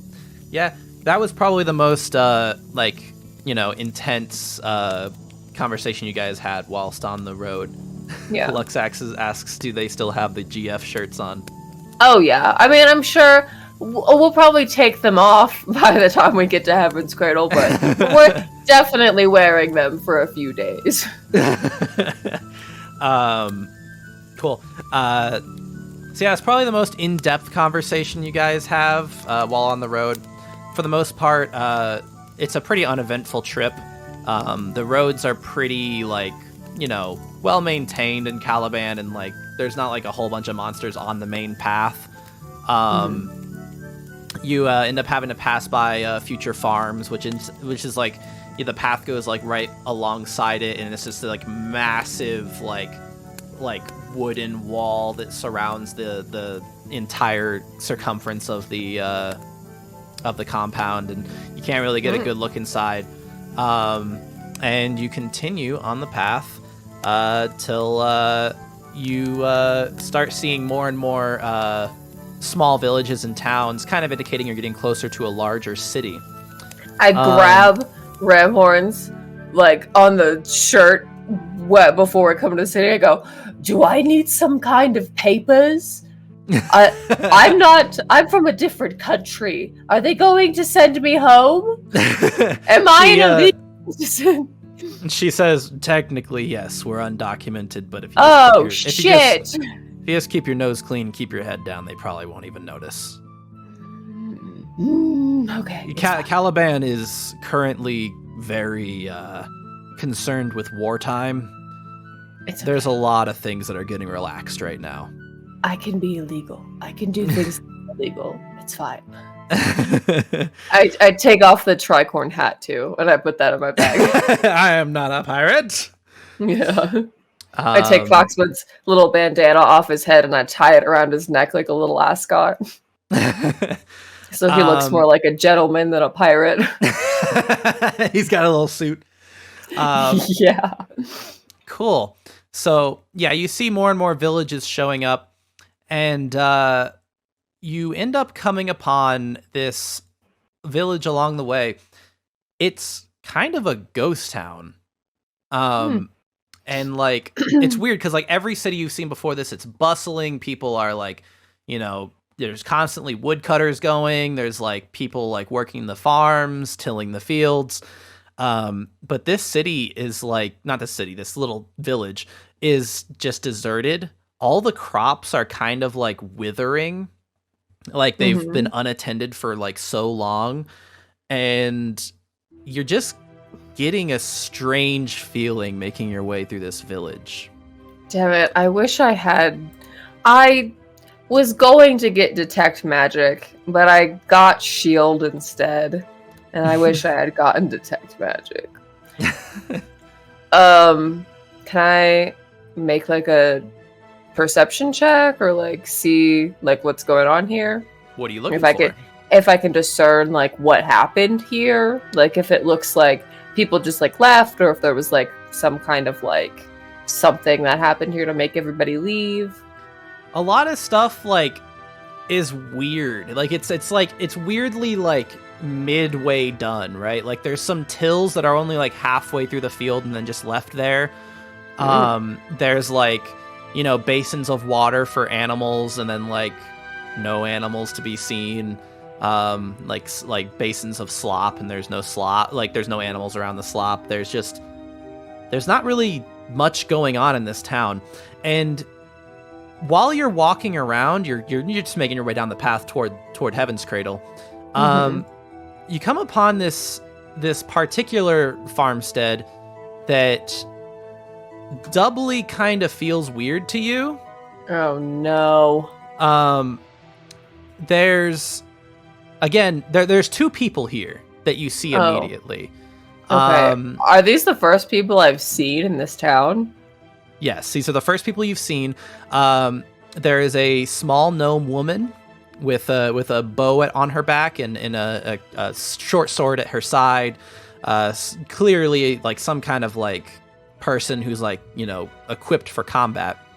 Right. And she seems to be like looking over these crops that are like crumbling in her hands because they're so old and dead. And there's a very large orc man behind her, with a battle axe strapped to his back, and chainmail around his chest, and miscellaneous like leather like equipment all around him. The part of the reason this little farmstead here feels so strange to you is that there's a lot of crows. You haven't seen like a ton of, you haven't really seen very many animals at all, but there's crows like all over the place in this little farmstead. You could say that there's a murder of crows. Yeah, I guess you could say that. I Yeah. guess you could do that. I could say that. Well, I'm gonna- corvids are friends, so I'm not worried about them. I'm gonna place you guys on the road here, and you can move these all you want, by the way, these tokens. Yeah. You should have control of both Lise and Fox, but you might even have control of ram horns. But yeah. So, what do you do? Well, I message Ramhorns as we're riding, and I say, do you think we should stop and kind of see what's going on here? I get a bad feeling from this place. I feel like something's wrong here. She says, yeah, something definitely seems wrong. Like, Do you think we that's should- a lot of crops to just leave unattended like that. That's a Do you lot think of we should- money. You think we should get off the horses and investigate? He says, I'm down if you want to. Okay. I guess I'll hop off the horse and like tie it to a nearby post or something. Cool. Yeah, you can tie it to this post down here. Okay.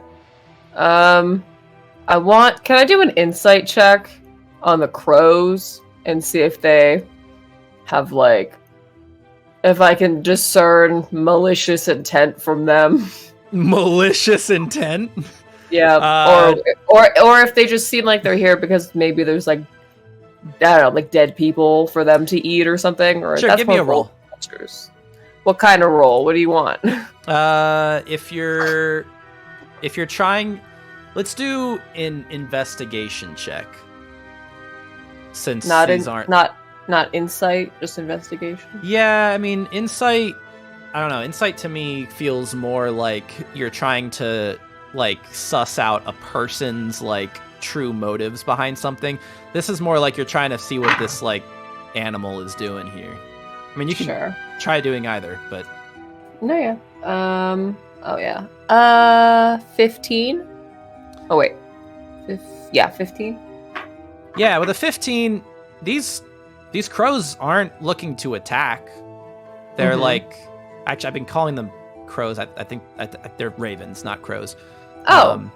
Well, then it's a murder of crows, or what is it when it's ravens? Sorry, I keep talking. Yeah, my bad. I mixed up my birds.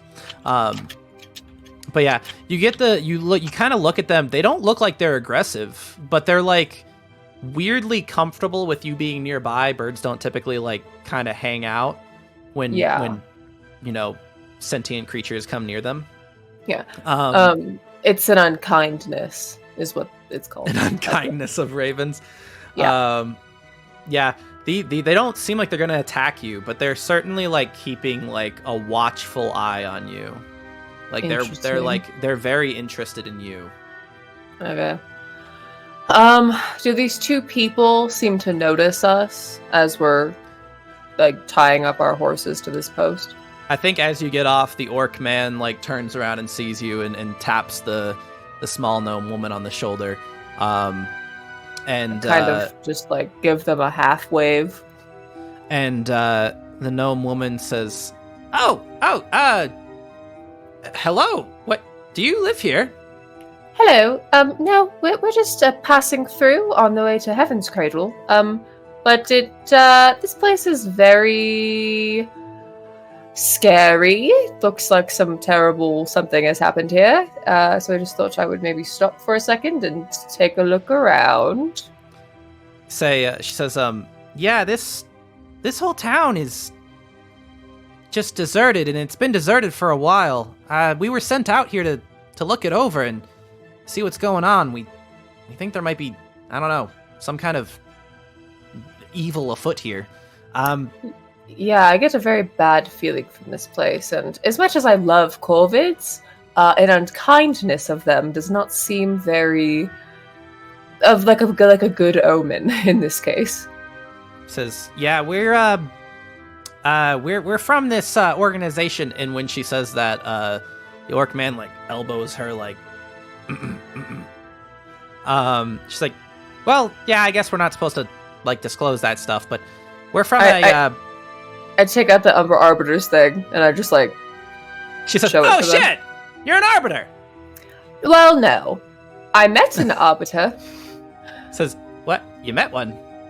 Yes. And you took it? Now hang on." Well- She like slowly touches her bow. She's like, "You're not gonna." No, mine, are ya? no. It is a very long story. My name is Phoenix, and this is Ramhorns, my girlfriend. And we are acquaintances of Quinn Farron. I'm not sure. Quinn. Yes. Oh, Quinn kicks ass. He's one of he's like the top guy in the organization. Oh, I can't wait to see him again. He's such a great guy. He was one of the first arbiters. Did you know that? He was one of the first of us. He's the best among us. I message Ramhorns like, should I tell these people that he's dead? She says, "Oh shit, they know him. I don't know. It's up to you, bud." I have some terrible news for you.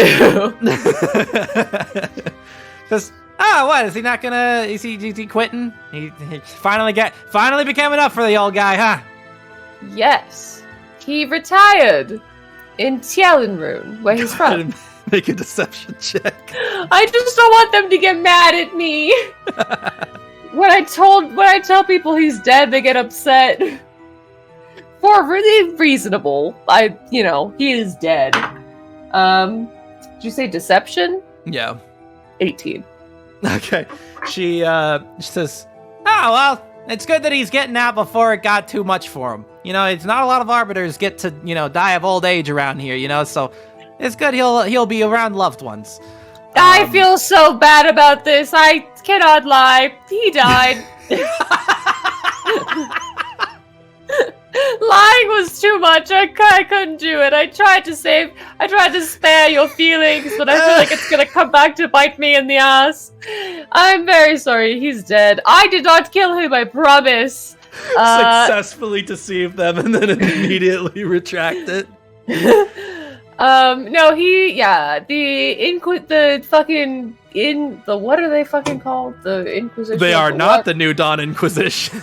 The New Dawn Inquisition, right? They're the people who killed him. Oh, yes. I thought you were saying that they were the New Dawn Inquisition. No, yeah. The New Dawn Inquisition came to Tielenrune and killed him. And I'm trying to avenge his death and kind of finish what he was doing. So that's where I'm at. Sorry about that. She says, "Oh. Huh." And the orc man just has had his arms crossed this whole time.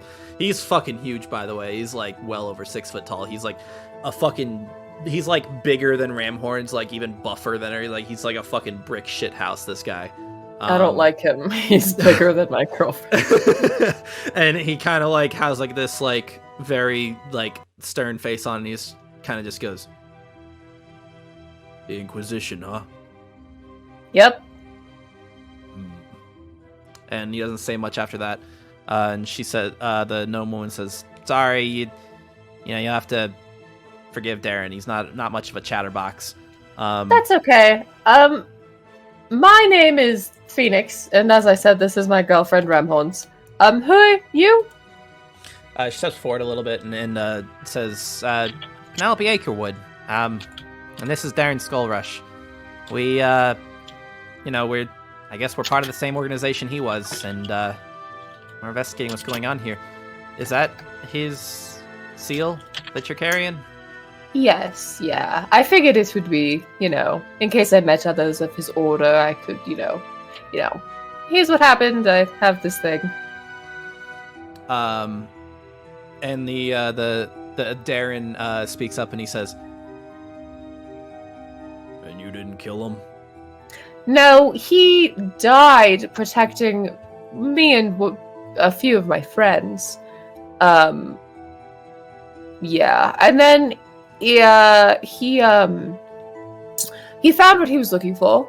And then they showed up and they killed him, and he tricked them and thought that, you know, he had given them the artifact and they left, and then but he was dead anyway. But he didn't give it them. He was a trick, a surprise, and he gave it to me. But then I stayed behind to bury him in the woods because he was very nice to me, and I didn't want to just leave his dead body around.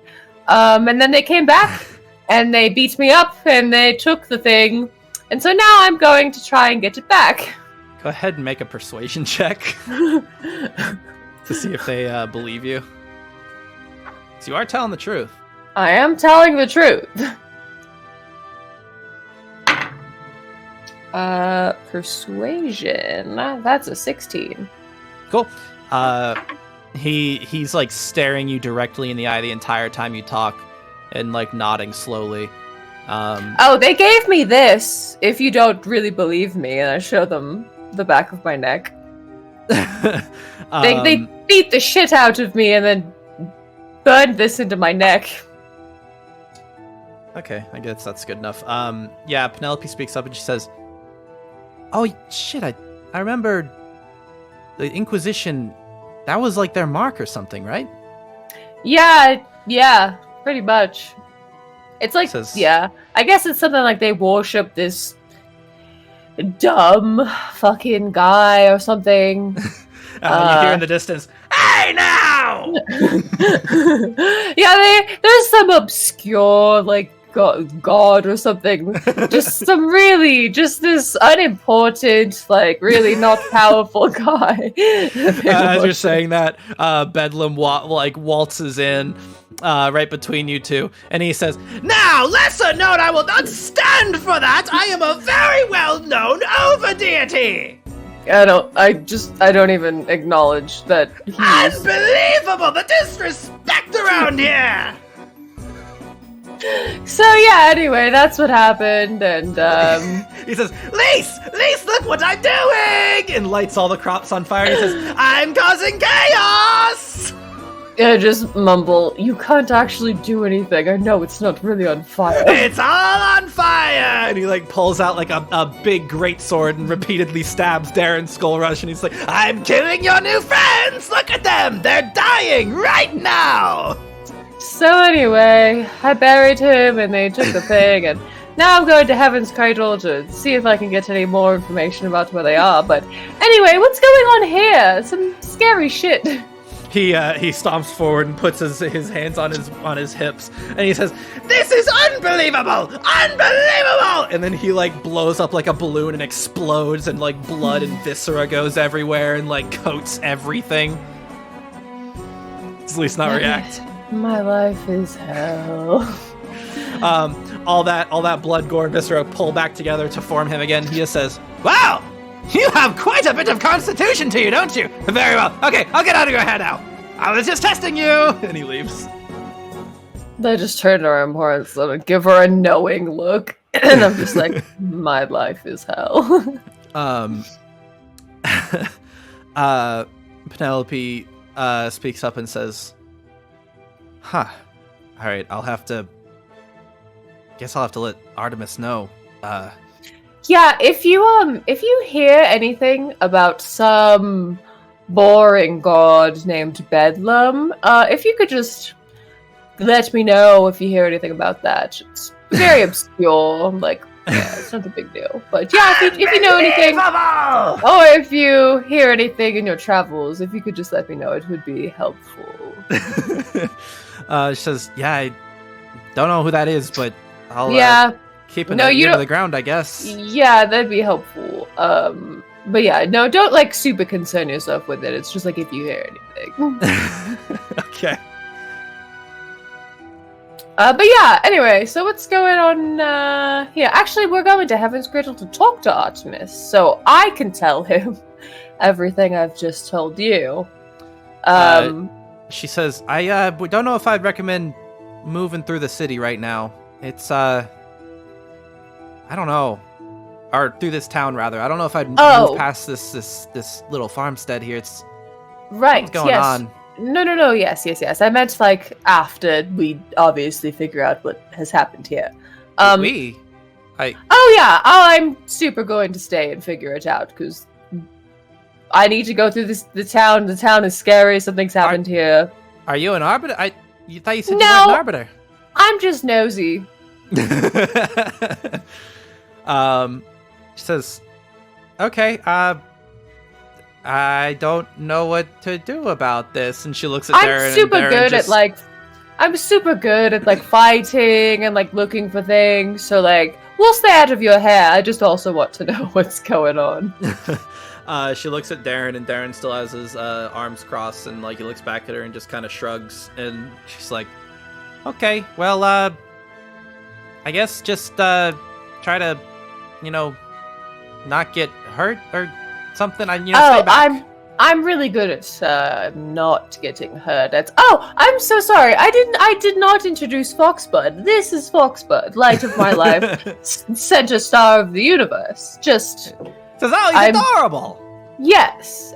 Yeah. I couldn't. I should have introduced him first. How rude of me. She says, does he like pets or? Is that yeah. If you have peanuts, he loves peanuts. She says, I got some like ham in my pack. If you want, does he like ham? He loves ham. But he'll have to size you up before he lets you pet him.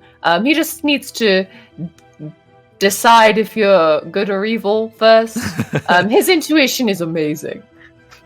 I pick him up and I do the same thing I did to Quinn, where I just hold him out and let him inspect.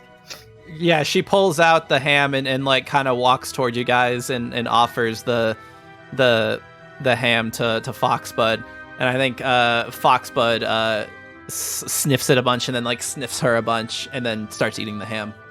Yeah, he thinks you're cool. That's good. Yeah. He says you're good people. I trust him. Oh, good. I sure hope so. I don't think I've done anything bad. Yeah, you can pet him now if you want. If you gave him the ham before you tried to pet him, or after you tried to pet him, he probably would have like bit you or something. But no, you can pet him now. She scritches him behind the ears and he like starts licking her face and she's like, "Oh, he's so friendly." Yeah, he's a good boy. Anyway, what's going on here? She says, "Well, I was about to start investigating more right now. Actually, we just wanted to see if we could get any clues without going into these buildings because they all appear to be locked." Oh, are you worried about property damage or? Well, we don't want to go like this is someone's farm. You don't want to go breaking down doors if you can avoid it. But we're not getting a whole lot of clues out here. Yeah, I'm worried they're all dead. I have a feeling you're gonna have to break down some doors, or I could try to pick the lock. I've never picked a lock before, but I could give it a shot. She says, "Well, there's one building in the back. It's a shed. That looked like it might be open a little bit. We could go take a peek inside and see what we find." Yeah, I'll let you go first, and I'll stand back and like look in. But yeah, cool. we can start there. Yeah, you guys make your way over to this shed toward the back, and Penelope actually doesn't take point. She kind of stands back a little bit with her bow in her hand as Darren makes his way forward. You get the feeling that he's kind of typically the pointman. And he takes a peek inside and like slowly opens the door. He's got his great axe like over his shoulder. And he goes, "Oh."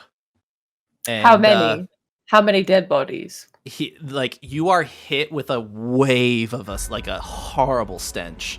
I throw up. Elise throws up really quick. Yeah. Do you go forward to look inside too, or? No, I'm just gonna ask him what's up from here. He communicates that there is a there's a dead man inside that's clearly been dead for a while, and that the furniture inside is all smashed up and broken. You should make sure that he's not going to come back to life. I am horribly scared that this is going to turn into a zombie situation. He slowly steps in with Penelope turning around the door and like taking point with her bow like fully drawn.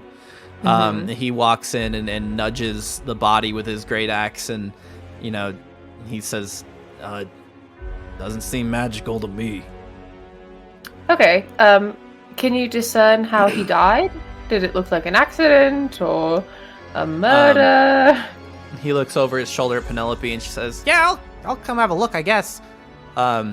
She comes and looks in and says, "Oh, that's a lot of lacerations. That's a lot of lacerations. Looks like death by like a million cuts." Oh, God. I don't like the sound of that. Do you think it was magical? Or like she's some like, kind of I'm not weapon? exactly an expert on magic, but this doesn't look good. Okay. Says, Well, you sure now you folks don't want to continue on your way? This looks bad. Oh no, I'm more invested now than ever. I think that we need to check these other houses, and I'm gonna go ahead and say I'm not going to worry about property damage. I'm afraid everyone here is dead. By the way, when Penelope walked into that shed, a couple of the crows like flapped their wings a little bit and cawed at that. By the way, these crows are fucking scary. I feel like I think these crows ravens. These ravens are either the murderers, just by the way, or they're not here by normal means. I don't like this. I don't like that there's so many of them. Foxbud, keep an eye on the ravens. And if they make a move for it, you fucking let me know. She says, "These don't look like raven talon claw marks or anything like that. Like these are some deep cuts." Do you think they're just here because they want to eat the dead bodies, or what? I have no idea. Okay, well, I'm going to ready Fireball just in case any of them try to attack me. Yeah, the ravens have not stopped staring at you. Okay, let's go check the other houses. Yes, I think that we'll find more dead people. She says, "Yeah, I think this warrants a little bit of property damage now. If something's going on here." I go up to the nearest house and I kick the door down. Okay, so you're taking point now. Yeah. I say, Okay. Ramhorns, if anything horrible happens to me after I kick down this door, you can be captain of the Siren Song. And I want you to take up a Foxbud for me. Says, "Yeah, let's hope that doesn't happen." So I guess the closest building would be this one, by the way, the one I just moved you Yeah. guys to. Mhm. It was literally the one right under you. Yeah. So you make your way over to the door, and it's definitely locked. If you tried the handle, like it's not budging. And Ramhorns kind of says, "Sure you don't want me to take point here?" I really don't want anything horrible to happen to you. So I'll do it. Okay. Whoop, I'm scaling Foxbud weird right now. Foxbud is like kind of like a little scared at this point and kind of hiding behind your legs. And so yeah, go ahead and make a strength check, I guess, just like a flat strength check. See if you can break this door open. I'm so good at strength. This is gonna go amazing. Yeah, it is 18. Nice. So you reel back, you like bring your foot up and you just Sparta kick this fucking door open. Yeah, I'm trying to and- impress my girlfriend, so it made me stronger. she kind of goes like, "Wow," when that happens. I'm like, yeah, I got strong calves. Penelope and Darren are right behind you when you do this, by the way. And they're like, "Are you sure you don't want us to?" And then you kick it open, and that stench that you were met with before, it's so much worse this time. I There throw are- up again. You kick open this door, and you immediately vomit immediately after your foot hits the ground. And the inside of this building is just fucking trashed. There's just like tables broken, chairs broken, dead bodies everywhere, blood smeared all over the floor and walls. There's scrawling on the wall infernal that you cannot read. I wish I knew I should have learned infernal instead of celestial. Do you go into the room at all? No, I motion for Penelope that she can go ahead and go in. Cool. So, oh wait, Ramhorns. Yeah? Ramhorns is a tiefling. She speaks infernal. Yes, she is not in the room currently. Ramhorns. You'll have to go into the room to read it. I'm done. I finished throwing up, and then I go, there's some writing on the wall, but let them go in first and make sure there's no traps, but then you could go in and read it. She's like rubbing your back, being like, it's okay, it's okay. we can go if you want. Like, we don't gotta stay here. I'm so invested in what's going on. These two seem like they have it. I really want to know. Penelope kind of hovers by like the doorway while Darren kind of like pokes around and is like, prodding the bodies with his great axe, and kind of just like looking around, seeing if there's any survivors. There are cobwebs in here, suggesting that this happened a while ago at this point.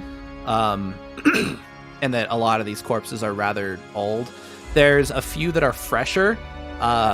These armor-clad ones seem to be like more recently killed,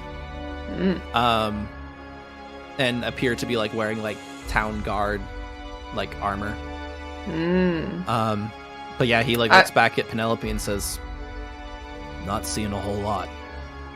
I step into the doorway with Ramhorns, and like I'm just like, "Can you read that from here?" She squints, but it's really dark in here. She's gonna have to enter if she wants to read it. Oh god. Okay, you can go in, but if anything tries to hurt you, I'm going to burn this building down. She makes her way inside, right alongside Darren, and she's able to see the wall, and she's kind of like reading it over, and she's like, "Sorry, my infernal's a little rusty, but it says something like, safety in heat, the sigil's power grows, where peasants wriggle in Bahal's cruel throes." Safety in heat? Well, that's great news for me. She says, "I have no idea what this means." Yeah, I'm gonna need you to send that to me so that I can remember Okay. have it. And to repeat it for chat, it's safety in heat, the sigil's power grows, where peasants wriggle in Bahal's cruel throes. And I'll copy paste it into chat. What is Bahal? Make a religion check for me. Ooh.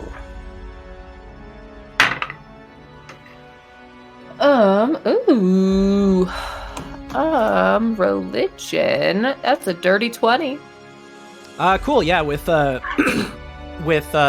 20, you know that Bahal is the god of death that resides in the plane of Gehenna. Oh no, that's bad news.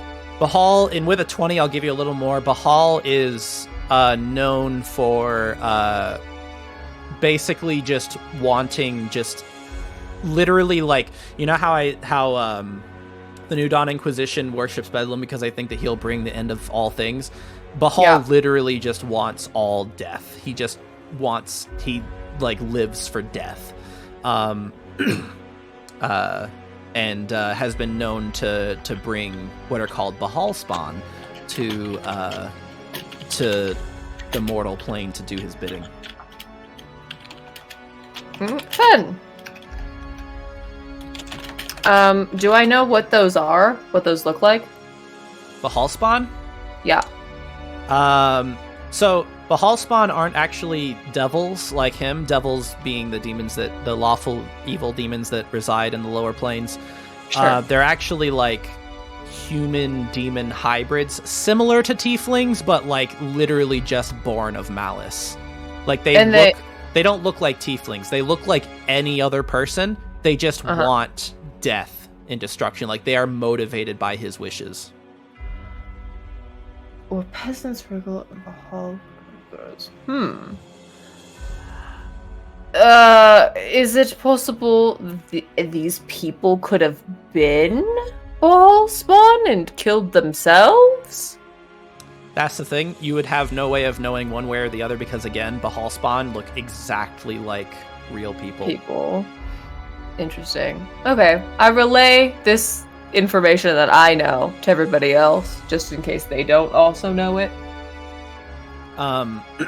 So Penelope speaks up and she says, yeah, so I'm sure you're aware of our organization. The whole thing that we do is, deal with horrible magic things like this. We had a suspicion that they're... Well, yeah, any kind of magic calamity or whatever that happens around the world, we are basically the first ones contracted out to deal with it silently, so that people aren't thrown into a panic. And she says, we had a suspicion that there might be something magical related here, which is why we were contracted. I wasn't expecting something to this scale, though. I thought, everyone was kicked out of the town or something, but holy shit. Yeah, I'm super afraid of what we're going to find in the big house. Why don't you guys go kick down that door, and I will stand across the street, and you let me know.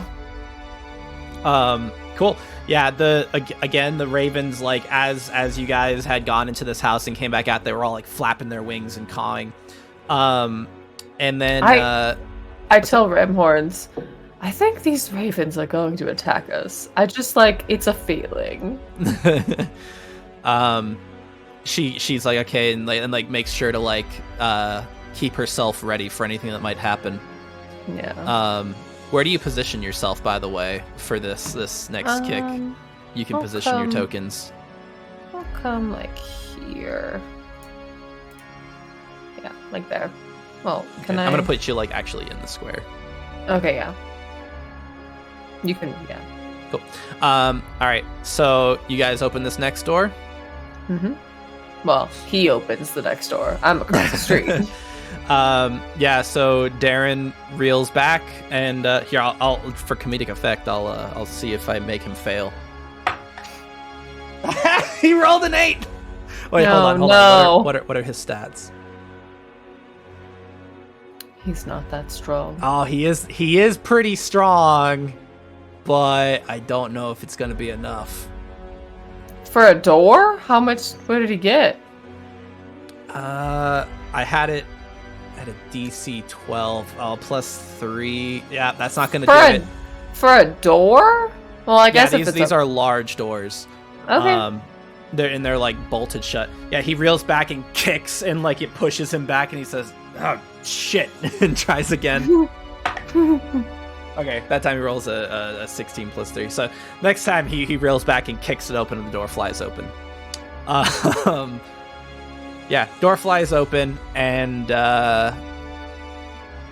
you are once again met with just an absolute wave of stench. I throw up again. Yeah, once again, bodies everywhere. There's it looked like there's dinner that was cooked on the table but was left there. This room's a little more well lit. The fireplace on the upper side is still currently lit, although the flames are kind of low. And yeah, everything in this room is just completely smashed. Tons of dead bodies, tables, chairs, everything smashed. The food looks rather old on the table. If the fire is still going, how do these bodies still seem warm, or are they the same as the rest of them? Darren, can certainly go in and check it out. If the zombies, please run out. He makes his way in. I'd like to move a little closer before he moves in. Okay, where do you want to move? Go ahead and move yourself. Just like here. In Okay. case I need to rush forward. Penelope has her bow drawn the whole time and kind of makes her way closer so that she can see more clearly in. And he slowly walks in and is checking the bodies, and he reports that they all seem relatively old as well. Again, except for these two armor-clad ones who seem to be more recent. Do these are these guards from Heaven's Cradle? Oh, the guards? Yeah. Yeah, Penelope says, no, these are like town guards. These are like guys that work around, like, they're like all the villages around here have like a few guards that they share. I see. Okay. Do you think the fire is still going just because there was maybe a lot of wood or something? That's kind of throwing me off. Darren makes his way in further to closely inspect the fire. It and says safety and heat. And he says, it just kind of looks like a fire. It's got a few logs in there. This will probably burn for a few hours, easy. And Penelope makes her way in too. Okay, I guess I'll inspect it a little bit. I'll come to the doorway.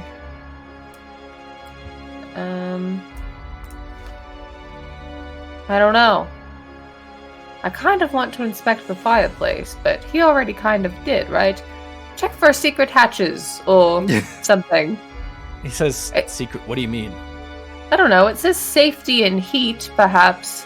There's some kind of secret door, or there's maybe under the rug there's like a trapdoor. Where are you wanting to investigate, though? I don't know. I guess I want to investigate the fireplace, but I'm scared to go in there. You can certainly investigate it. You just have to tell me what you're trying to investigate and what you're looking for. I want to investigate the fireplace and just see if I see anything in it or around it, or, you know. Yeah, you'll have to get closer to do that. Okay. I look at Ramhorns and I'm like, I'm going in. Watch Foxbud. If anything bad happens, save me. Says, okay, I'll come with you. No, stay here in the doorway. I am so scared of something happening to you. She says, I'll be fine. She also has nearly twice as much health as you. Okay, come with me and stand in front of me then. It's okay. Okay, she'll come here. I want to investigate the fireplace, and I guess Foxbud can come, but I want him to stay back behind Ramhorns. Should have him stay with Penelope. Yeah, Foxbud, stay with the nice gnome girl. And she, like, scritches his ears while she, like, hunches down low with her bow. Okay, yeah, I want to investigate the fireplace. Run an investigation check for me. Cool. That's a 21. Oh, okay, yeah. It's very bright in there because it's a pretty big fire at this point. However, you do see there is something like glimmering under the logs. You can't quite tell what it is. It's like, mostly obscured by these logs, but there's like something like glowing under there. Okay, I found something. I'm yelling so everyone can hear me. There's something in the fireplace. It's kind of glowing. Should I take it out? I don't Feedback? think. Penelope pulls out a one of those golden boxes that have like the little black roots tangled around it, and she says, "If it's something magical, I can lock it away. Just let me know." Yeah, and here's the thing. Here's what I'm worried about. I'm worried I'm going to put this fire out and take whatever this is, and then all of these zombies are going to come to life and eat me. That's currently what I'm afraid of. Or that I'm going to take this out and then we're going to walk outside and all of the ravens are going to try and eat my brain. Or peck my eyes out. Alright. I'm going to do it. And if we all die, I'm terribly sorry. Okay. Yeah, I'd like to try and douse the fire. How are you dousing it? I don't know. Can you just like make fire go out? Is that an ability you have? I don't think so. I think I can start fires, but I don't know that I can stop fires. There's a well outside the house. Okay. Yeah, I guess I'll run outside and well, there's a raven by the well, though. I asked Penelope to get me some water from the well. Okay. Penelope, does she leave Foxbud back here? I tell Foxbud to come to me. Okay. Foxbud prances over to you and hides behind you. Yeah.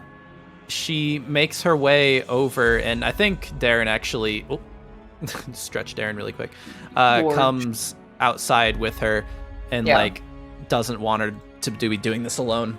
Yeah. And she goes to grab one of these buckets over here. I knew it. And the raven hops onto the bucket and caws at her. And she's like, "What the hell? It doesn't want me to grab the bucket. It doesn't want you to put the fire out." And maybe these ravens are good, and they're telling us we should leave the thing here. Penelope grabs for the bucket again, and the raven pecks at her hand, and she goes, "Ow! What the fuck?" And grabs the bucket and yanks it out underneath the raven, and the raven goes, "Gah, gah!" and flaps up and goes back and sits on the well again. Damn, I wish I had commune with animals. So she grabs the bucket and dips it into the well, and the raven is staring her down and clearly unhappy, and keeps hopping forward and pecking at her hands as she's doing this, and she keeps having to swat it away. I cannot tell if these ravens are our friends or our enemies, because if they're friendly, then this is a horrible idea. But if they're not, then this is a great idea. And yeah, she's retrieved the bucket of water. Okay, well, I guess bring it here. Come back inside so the ravens can't fucking attack you anymore.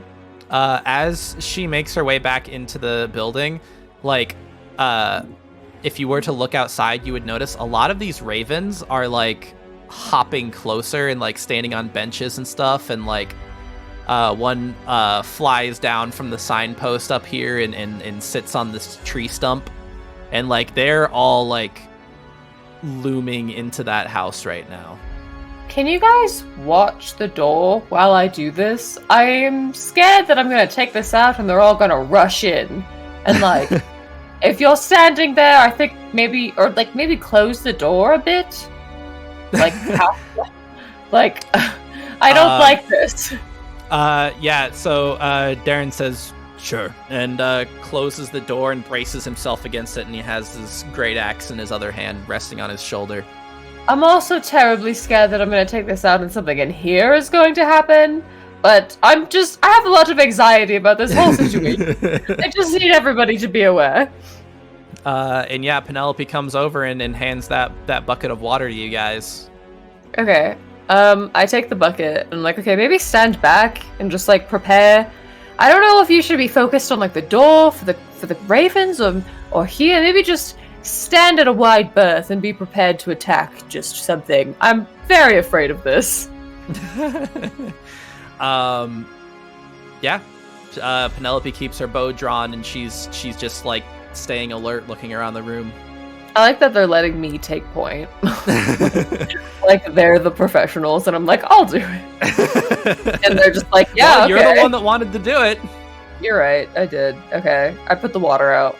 Or the water out? Put the I put water the fire out? out. I put the fire out with the water. You put the fire out, and the room gets very dark. Are there like and torches on the walls at all? no.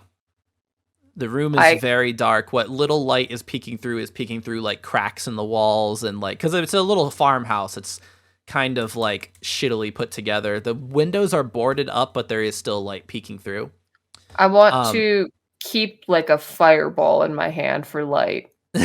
Well, you don't have fireball. You do have firebolt. Shut up. You know what I meant. Yeah, sure. So you have a dim light right now, and like all wind has stopped. Like, oh no, there was a gentle like breeze moving through here, and like the trees rustling outside have kind of stopped.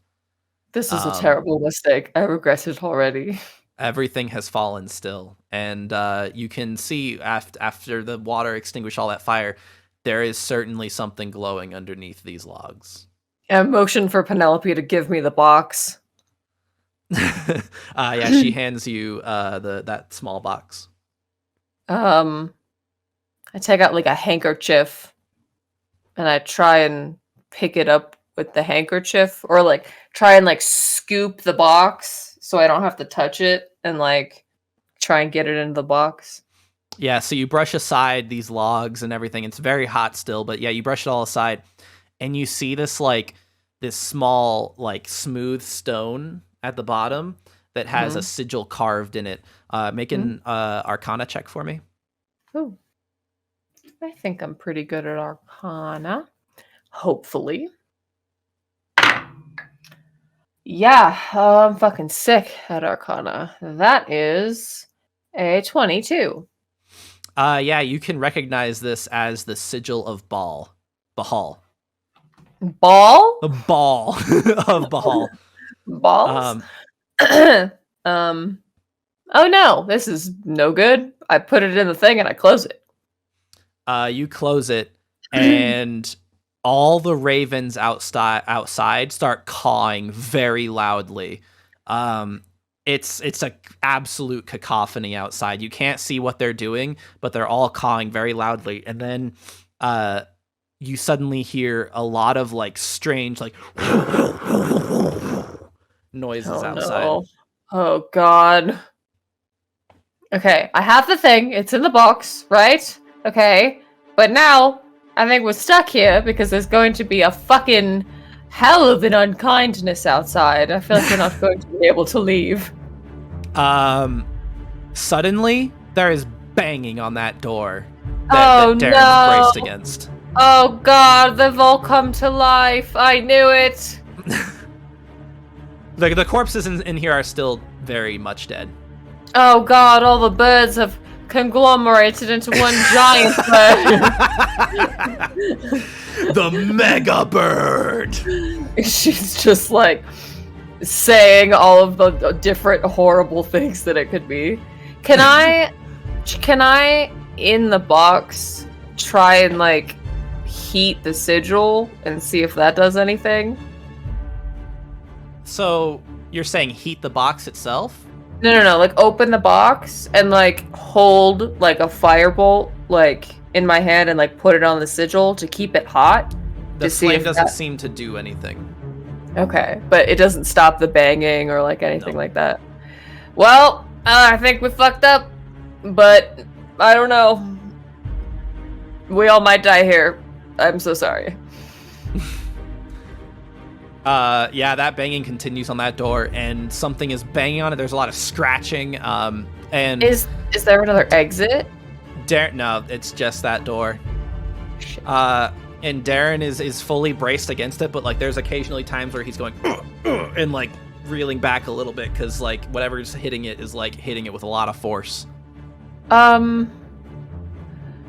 So what should we do? Run? Like there's not another exit. Are we just going to? Should we all just prepare and then open the door and like everyone throws some? Like you can throw. I could throw a firebolt, so you could throw like do an arrow, and Remhorns could, I don't know, throw like an axe or something, and we all just attack it all at once. Or what? Penelope makes her way over to the door and she kind of stands toward the center of the room, and she has her bow drawn, and she knocks an arrow and gets ready, and she says, "Well, I hate to say it, folks, but I think we've brought you into this." God damn it. And I look at Remhorns and I'm like, we always fucking get into this shit, don't She we? says, "In our defense, we did try to tell you to leave." Yeah, I'm not saying it's your fault, I'm just saying I seem to get myself into these situations very often. Okay, I'm gonna stand like here next to Remhorns. You're gonna climb up on that table? Yeah. Yeah, I mean, I guess I just ready. You're gonna have them stay right there? Yeah, well, Remhorns, she's more of a, like, physical, like, fighter, right? Yeah, Ramhorn's, she's a bard, but she's also got some decent, like, physical prowess to her. She's pretty strong. Okay. Solid constitution. Why don't you get a little bit closer, and then you can rush it when whatever it is comes in. Where do you think she should be positioned? Maybe like here. Okay. Okay. What about Foxblood? Is he staying behind you? Yeah, he's not fucking leaving my side. Okay. Yeah. So Darren looks back at Penelope, and she looks back at you guys, kind of like seeing, "Are you ready?" Yeah, throw open the door. I'm really good at fire, so if I burn this house down, maybe it'll fix things.